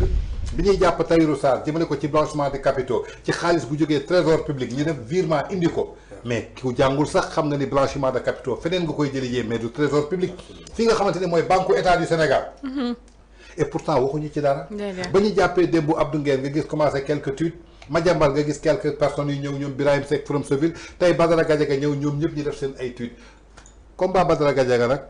vitrine la tey pour que nga am ci publicité beaucoup de personnes sont là-bas beaucoup de personnes ont manifesté est-ce que seen soutien c'est total par rapport ak Badara Gadiaga c'est toujours dans la logique politique am na ñoo xamante ni vitrine la ñu bëgg am nañu vitrine boo xamante ni tey adduna wërngal këpp ñëpp a ngi seetaan ku ci nekk dem wone marqué identité am jëmale ko ci loolu mais le rôle de la société civile c'est d'être à côté du peuple sénégalais et le peuple souffre depuis énormément de temps et que la société civile n'a pas révélé son identité aujourd'hui on a plus besoin d'eux que ce soit Moundiaye Cissé que ce soit Alioune Tine Sidi Gassama Birahim Seck Forum Civil moom nga dama koy saluer parce que yàgg naa gis ay tweetam toujours dans la transparence toujours dans la cour des comptes toujours dans la reddition des comptes toujours dans les dossiers yoo xamante ni dañ ci tegoon cooñ ñi gis ay dossiers yoo xamante ni waxuñu ci mi ngi ci logique am mais na gën a yokk na gën a renforcer Alioune Tine xëy na bu mu amee tuuti benn départage par rapport ak Pastef tontootuñu ko wuyuñu ko dañ ko soxla woon mu gungee leen ci combat bi ñu amee lu ñu bëgg xam nañu du nitu projet bi lañ ko sànni fële donc ñoom ñëpp tey jii gis nañ leen derrière Badara Gadiaga mais est-ce que duñ nekkee derrière Badara Gadiaga noonu lañ nekkee woon derrière Bachir Fofana pourquoi bi ñuy jàpp Bachir Fofana ñoom ñëpp demuñu pourquoi bi ñuy jàpp Moustapha Diakhaté ñoom ñëpp demuñu pourquoi bi ñuy jàpp Abdou Nguer ñoom ñëpp demuñu pourquoi ñu xaar tey ni que mooy Badara Gadiaga parce que bi ñu ci télévision Futurs Médias télévision Youssou Ndour la am na benn audimat loolu aussi foog ñu seet ko gis nga ñun ñëpp a yam gis nga combat bi c'est le combat de la liberté absolument le combat de la liberté suñu fexee ba ñàkk suñu liberté su yeboon nañu nangu delluwaat temps wu esclavage c'est ça loolu moo fi am gis nga la liberté on ne le négocie pas ça se négocie pas la liberté ne se négocie pas yaa ngi dégg liberté nit ko moom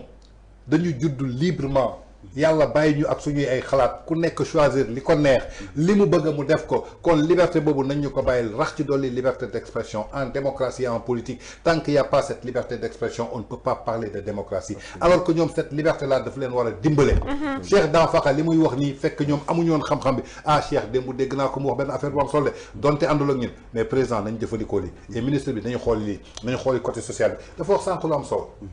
lamba ji si tasee banlieue la dëkk nee na li ngay gis ci ndaw ñoom ñëpp ay karaw yu ñuul lañu tey soulèvement su amoon amuñu armée bi leen téye xam nga lan la ñu manqué tey c'est la formation on n'a pas de formation théorie bu dul jeex on n'a pas de formation nit da nga koy former mu am benn qualification boo xamante ni mooy aptitude mu mën ci taxaw mais tey on manque de formation les priorités c'est pas Badara Gadiaga les priorités c'est pas les débats politiques fi ñu toll nii lépp lu jëm ci débat politique dañuy war a gas daal di koy suul posé wu ci benn débat boo xamante ni mooy lan débat économique débat social xool nit ñi naka la ñuy assurer tey jii seen 3 repas quotidiens naka la ñuy xoolee employabilité des jeunes naka la ñuy xoolee ndaw yi nga xamante ni tey jii ñoom ñoo war a màgg ñooy doon l'avenir de suba naka la ñuy préparer seen avenir naka la ñuy préparer éducation bi naka la ñuy préparer li nga xamante ni moo jëm ci système sanitaire bi je crois que loolu moo waroon nekk seen bilan premier mandat ngi jéggale li nga xamante ni mooy débat politique on a politisé l'atmosphère de 2021 en 2024 qu'est-ce que ça nous a causé 83 personnes ont perdu leur vie tey jii kenn xamul kan mooy responsable kenn xamul kan moo leen rey ñoom ñëpp perte lañu lan moo tax ñu perte seen vie débat boobu moo judduwaat bërki dem bu jàkkaarloo affaire Sweet Beauty à chaque fois que on nous parle de Sweet Beauty su amul mort am na convocation police mais kañ lañ ciy arrêté kañ lañ koy arrêté il faut qu'on tourne la page qu'on essaie d'avancer vers un Sénégal nouveau tey nag Sénégal dafa soxla li nga xamante ne mooy quiétude ak stabilité c'est grâce à ça que ñu voté leen loi d'amnistie voté cohésion nationale permettre leen ñu occuper li nga xamante ne moo nekkoon seen rêve donc à eux ñu delloo li nga xamante ni mooy fay naar bi xoromam le peuple sénégalais s'est battu le peuple sénégalais les a donné 54,28%, le peuple sénégalais les a donné 130 députés le peuple sénégalais les a tout donné jox leen caisse noire jox leen lépp criminalisation homosexuelle bàyyeel nañ leen ko caisse noire bàyyeel nañ leen ko appel à candidature bàyyeel nañ leen ko lépp bàyyeel les Sénégalais ont besoin de résultats par rapport pour ce régime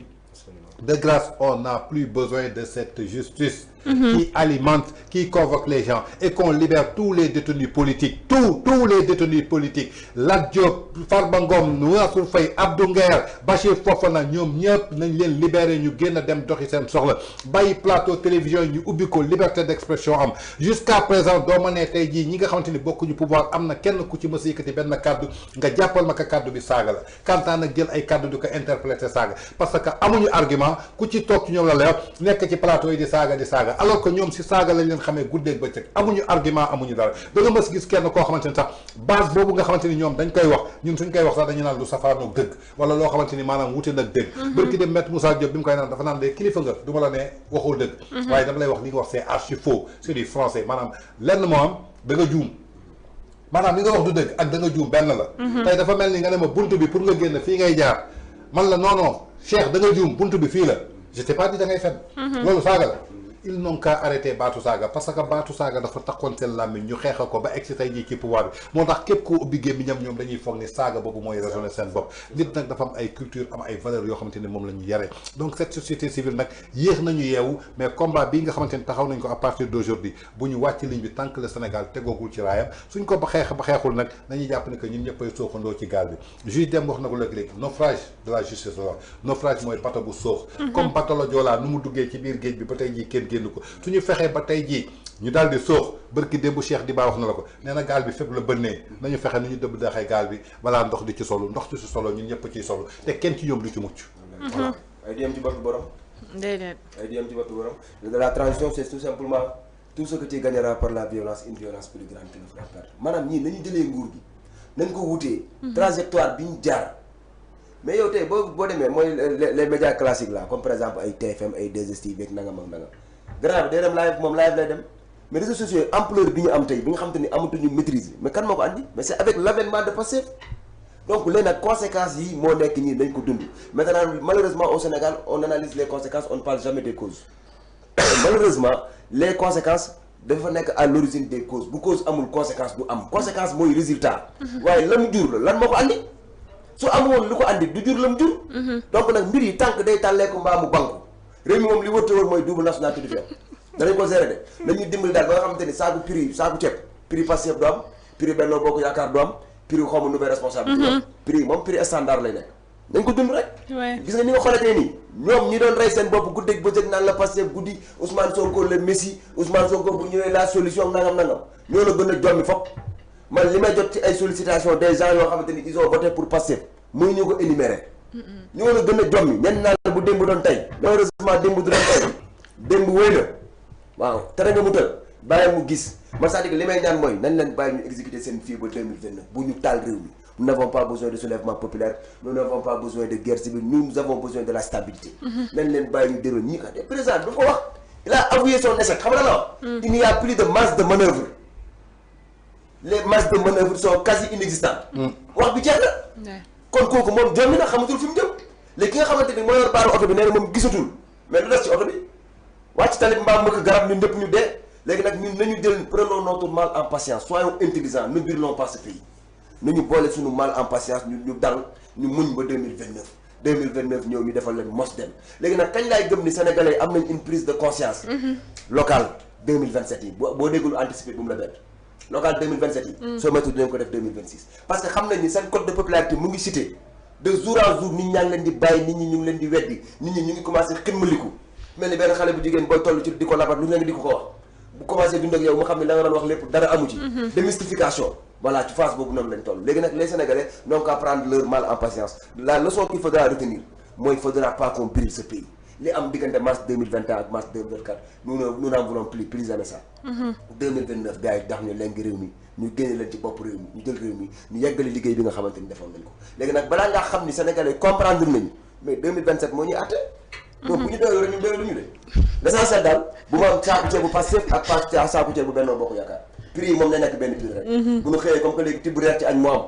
boo jox xale yi ñu ndékki ñu tibb reer ci añ mag ñi ku ne xool ni muy jënd jël dam rek menes bu 200 te loolu lañ bëgg on a opté nañ ko assumer ay bi yem ci boppi borom motu leen fitna ndaxte ay bi yem ci boppi borom des gens yoo xamante ni ils n'ont jamais été directeurs amul benn nu ma ko mën a benn liggéey boo xamante ni Sénégal mu ngi koy coow dans le scène national comme international ñu ne ñii ñoo ko fi def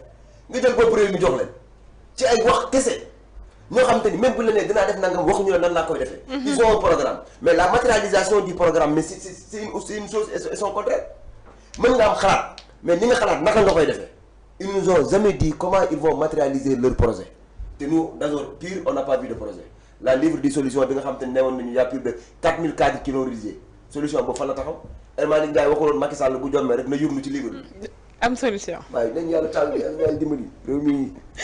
wallaahi yàlla def jàmm ci réew mi c'est dommage c'est regrettable le Sénégal ne mérite pas ça léegi nag ils sont à court d'arguments ay contre-feu lañ nekk di alimenter buñ leen fekk ci loolu fexe ba dëkk bi jaxasoowaat ñu andi ay zizan yi taal dëkk bi tax loolu la ñu bëgg buñ leen fekk ci loolu prenons notre mal en patience 2029 gannaaw suba la lu waaye bañ mu yegg si bu ko appal loo appal dana ma sa yegg si. déedéet wasalaam. ñëw na ba noppi soreetul comme ni mu ko waxee rek prenons notre mal en patience. li nga xamante ne mooy lii ñëw ci réew mi 2029 soreetul mën nañ ne gannaaw suba la. yàlla nañu yàlla may kattan ak muñ ba ñu mën a tenir ko ba daal ci yegg ak jàmm ak salaam waxtu bi waxtaan bi neexoon na lool waaye maam Thierno ma may signaler ko waxtu bi daal dinañu def Cheikh maa ngi lay jaajëfal bu baax a baax de remercier encore une fois ses disponibilités. Defatou ñu ngi lay sant di la gërëm ci invitation bi ñu defal. di ñu may suñu sens ñu mën a wax suñu xalaat ci tolluwaayu réew mi ñi ma koy waxee du xam-xam du judd du maqaama du cër waaye dañoo gëm ni Sénégal moo soxla te bu Sénégal soxlaa ñun ñëpp dañoo am responsabilité ñu taxaw parce que lu ñu am gannaaw yàlla Sénégal la ñu ko defal c'est-à-dire que nous devons tout à cette république nee naa la kenn ci ñun sa bàyyi mun dafay sa jàng ñun ñëpp sans exception ñu jaar école privée ñu jaar publique ci am kon ñun tey li ñu am wala boog li ñu doon nous sommes des enfants de la république c'est la République qui nous a forgé moo ñu def li ñu doon kon ñun nous devons avoir une redevance une reconnaissance envers cette République nous avons tous la responsabilité taxawal cette République mais malheureusement République boobu moo nekk dem ndox mooy naufrage bi doyen utiliser te ñun ñëpp ñu ngi non assistance à une personne en danger kenn ku nekk yaa ngi tal sa bopp te xamoon ne li nga lijjanti sa bopp bu gaal gi diggee ñun ñëppay ànd dig kon nag nañ fexe préserver de gaal googu te gaal googu mooy Sénégal mooy suñu patrimoine bi nga xamante ni mënuñu ko séddoo di masawaat ñi nga xamante ni ñu ngi ci kaso bi ci nekkin goo xamante ni teguñu ko ci dara ñu ñaan yàlla gars yi di libéré leen ñu dellu seen biir njaboot Badara Gadiaga ñu ñaan yàlla audition bi jeex ci jàmm bu dellu këram leneen luñ ci def nekkuñ ci état de droit parce que y a des gens qui sont là qui ont dit pire 1000 fois plus grave et ils sont en train de vaquer à leurs occupations et voici des faits yoo xamante ni c'est des faits écœurants des faits yoo xamante ni mooy xam bu nit moo ñuy tàlloo moo ñuy waxee ay débordement nee naa la nit da nga koy may cadre d'expression nit su amul cadre d'expression ci jëf la jëm te jëf jooju bëggatuñ ko dans ce pays. di la sant di la gërëm di remercier encore le doyen ci occasion yu ñuy may ñu mën a wax suñu xalaat ci tolluwaayu réew mi di ko sant di ko gërëm ci tolluwaay bi nga xamante ni tey moom muy jël responsabilité situation dëkk bi te mënoon na ko ci bañ a fekk. mënoon na gën a yomb jaay plateau bi jaay télé bi dem Europe toog ni ñëpp Modou ji jël sa njaboot di def te ceebu jën ni ñëpp mais bu ñëpp demee kan mooy taxaw réew mi. fa moom ñu taxaw te loolu foog ñu jóg si dëkk bi ak nu mu tar y aura des gens intègres des éléments sacrifiés yoo xam te ni ils vont sacrifier leur existence pour la République loolu foog ñu dóor ko seen bopp. mais ñun ñëpp mu ñu nekk ay poltron. ñun ñëpp on peut pas raser les murs quand même. ñun ñëpp sàcc ñu ay réew mi. bu ndey ba ci réew moo xam te ni ñëpp ay sàcc leen. mais loolu mënul nekk Europe nee na bu ñëpp yemoon am ñu gedd seen cër. ñun ñëpp mënuñu nekk ay sàcc c'est pas possible. et malheureusement ils ont caricaturé ce pays comme que nous sommes tous des voleurs nous sommes tous des gens yoo xam te ni amuñu vergogne amuñu dignité amuñu humanisme à la limite même on est des animaux. yal nañu yàlla musal ci régime bu wakkaale. merci beaucoup Cheikh man lay jaajëfal bu baax a baax moom li nga xamante ne à chaque fois rek bu ñu ko soxlaa day daay bàyyi yitteem ñëw partagé ak moom li nga xamante ne moo daal di xew ci réew mi te biir émission 4 sur table ni ñu ko defee mercredi bu jot doyen Tange maa ngi lay jaajëfal bu baax a baax. waaw Ndeye Fatou balaa ñuy dem dama gis ni que nga def sa émission ba jeex événement bu majeur am ci réew mi teewu ko. réew mi am na président wala am président. am na président waaw. am na président kay. juridiquement parlant. ce président pour la première fois Donald Trump invité ko mu dem États-Unis wala jàkkaarloo le président américain. waaw. kenn waxu ci système. non Badara Gadiaga il est puissant. parce que contre-feu bi moo leen rey. non Badara Gadiaga il est puissant. première fois c'est désolant en fait. premier mandat. waaw toog na fi ba jógee fii toogul ak benn président africain boolewu leen ci de bi yoon na ci boole 5 présidents africains mu boole ci président de la République Bassirou Diomaye Faye mu jël avion présidentiel dem Washington wàcc amul benn sénégalais bu ci wax. c'est désolant. ñu nekk ci Amadou Ba. Badara Gadiaga film client film prostitué kan ma koy produire donc ça veut dire que li nga wax sànq laa lay wax da nga wax benn contre-feu la ñuy taalal. li yëpp ay contre-feu la. c'est des contre-feux. jusqu'à présent fi may wax lan la ko demandé. terrain de golf na ñëw investir fii benn terrain de golf. non c'est pas sérieux non pardon. Le président sénégalais Bassirou Diomaye Faye a demandé au président américain Donald Trump d'investir dans des terrains de golf au Sénégal. Je sais que tu es un excellent golfeur. Le golf exige concentration et précision, ce qui fait aussi de toi un excellent leader. Vous pourriez investir dans un parcours de golf au Sénégal. Ce pourrait être l'occasion de mettre en valeur sur ce terrain. Kon ñi dem jënd ay raquettes commencé golf. sur une population bu ñu nekkee bu ñu ajee du ñu reer. golf fii ñu xam sax li bant boobu di jar. waaw mais golf milliardaire koy def. merci waaw ki nga xamante ni est-ce que xam nga ne démb benn étudiant mu fi ñëw votel Pastef ne ma liggéey lay wër démb ba léegi amu ko bi mu paree xam na la wax doo ma may maañ day far nañ ko yemale fii di ñaan yal nañu yàlla defal ñu libérer suñuy otage politique comme Barthélémy Dias l'a fait. Je vous rappelle suite à notre injustice notoire sur d'honnêtes citoyens emprisonnés ou menacés que le Sénégal est une république et un état de droit dans lequel la liberté d'expression est un droit constitutionnel. Quel que soit votre rang, titre ou grade, tout protocole observé, je vous invite à la tenue et à la retenue. Je rappelle à l'histoire et à la justice finissent toujours par rattraper les dérives autoritaires et dictatoriales. Je vous remercie de votre attention, de votre compréhension. Respectueusement, Barthélémy Dias, Sénégal bu ñu bokk. Nous demandons la libération des otages politiques. Benn message nag laay lancé. J'avais vu beaucoup de Sénégalais. danañ soo gisee ñu ànd ak Pastef. injustice lañ doon xeex. dëgg la. léegi injustice boobu mi ngi waat fii est-ce que bàyyi nañu Pastef pour ñëwaat ànd ak peuple bi pour xeex injustice. Ça c'est un message que je lance aux Sénégalais yi àndoon ak Pastef Ndeysaatu Cheikh wasalaam. c'est désolant en fait wax nga ne waxuma ci c'est désolant wax nga ma ne que ne waxuñu ci voyage président fële ca amee États-Unis mu dem fa di wax ay waxu golf tamit. non xam nga tey sa président dem ba États-Unis pour la première fois gisoo ko def actualité. Oui, donc ce qui veut dire que le Sénégal nekkuñu sax ci pays émergence est-ce que tey on a un respect par rapport à notre président. non c'est dommage c'est dommage on parle de Amadou Ba président de l'Assemblée nationale ay auditions yoo xamante ne ba léegi tamareegul. c'est dommage ñi fi jàppagum ñëpp àtteeguñ ci kenn. doy na waar. c'est dommage nga dem ba États-Unis la première puissance mondiale yow amoo looy réclamer pour sa askan terrain golf dañ ci mës a gis doomu baadoolo bu koy def mës ngaa dégg doomu baadoolo bi la wax ni tey moo nekk champion mondial golf mës nga ko dégg yow. est-ce que xam nga ne balu golf lu muy def. légalité d'essence sax amul ci loolu c'est-à-dire que les pauvres sont éliminés d'office li Darwin doon wax naan la nature a déjà choisi ceux qui ne sont pas aptes à aller à l'école sont éliminés dès est-ce que xam nga ne golf bi lu koy xam nga golf bi lu koy indi waaw terrain golf moo fa amoon ñun bi ñu nekkee booy waaw dañ doon jógee parcelle di dem pour foli ji ballu golf yi waaw loolu moo indi golf man fi laa wooyee daan na fa dugg mais temps yaay wax lu yàgg nii avant cité des enseignants mooy miir bu rouge Bordeaux bu noonu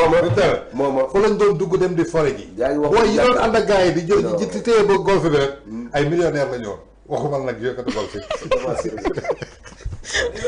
doy na waar ndax représenté wuñu fële ci États-Unis lu yàgg la non lu garaaw terrain Inter 5 kanam taxaw terrain Inter 5 di seen cité des enseignants lu yàgg ngay wax ni lu yàgg boobu ñun ñu ngi nekk ay cikili ñun terrain Inter 5 lañ doon terrain 5 lañ doon taxaw di seen cité des enseignants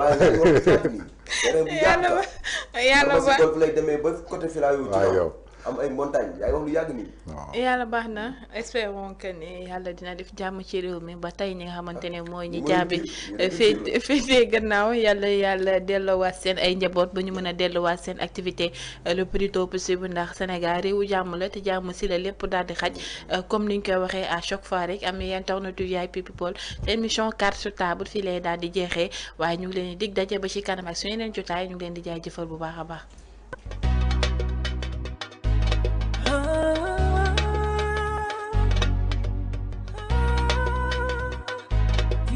ko doon laaj egsi na waaw Herbal Plus AIPS élargissement tea muy curve Meka Plus tea di ay produits yoo xamante ni 100% naturel la amul benn effet secondaire yow mi bëgg a yokk say hanche yokk say fes mbaa yokk say wen dawal léegi jëfandikoo ko muy ay produits 100% bio loo xamante ne du la indil benn loraange ci sa wérgu yaram dootul dem benn yoon Tunisie di def ay chirurgie jëfandikool Herbal Plus AIPS muy élargissement ba noppi daal di lay rajeunir delloowaat la ci say 18 ans. jëfandikoo ko nga daal di xam muy ay thé yoo xamante ni big butok la Wider Hips Erase Cellulite mu doon ay éradicat yoo xamante ni strip make la muy 100% bio mbaa nga jëfandikoo Ultimate Maca di ay comprimé yoo xamante ni da ngay xëy di naan ginnaaw loolu nga gis sa ndaw daal di gën a dellu si waat say hanche daal di yokk sa ginnaaw daal di daan bëndang foo jaar ànd ak daaguwaale muy ay produits yoo xamante ni c'est 100% naturel yow mi xale bu jigéen bi jaratul benn yoon ngay dem chirurgie di wuti ay chirurgie di ko def ci sa yaram jëfandikool Max Trim muy 7500 mg di Ultimate Maca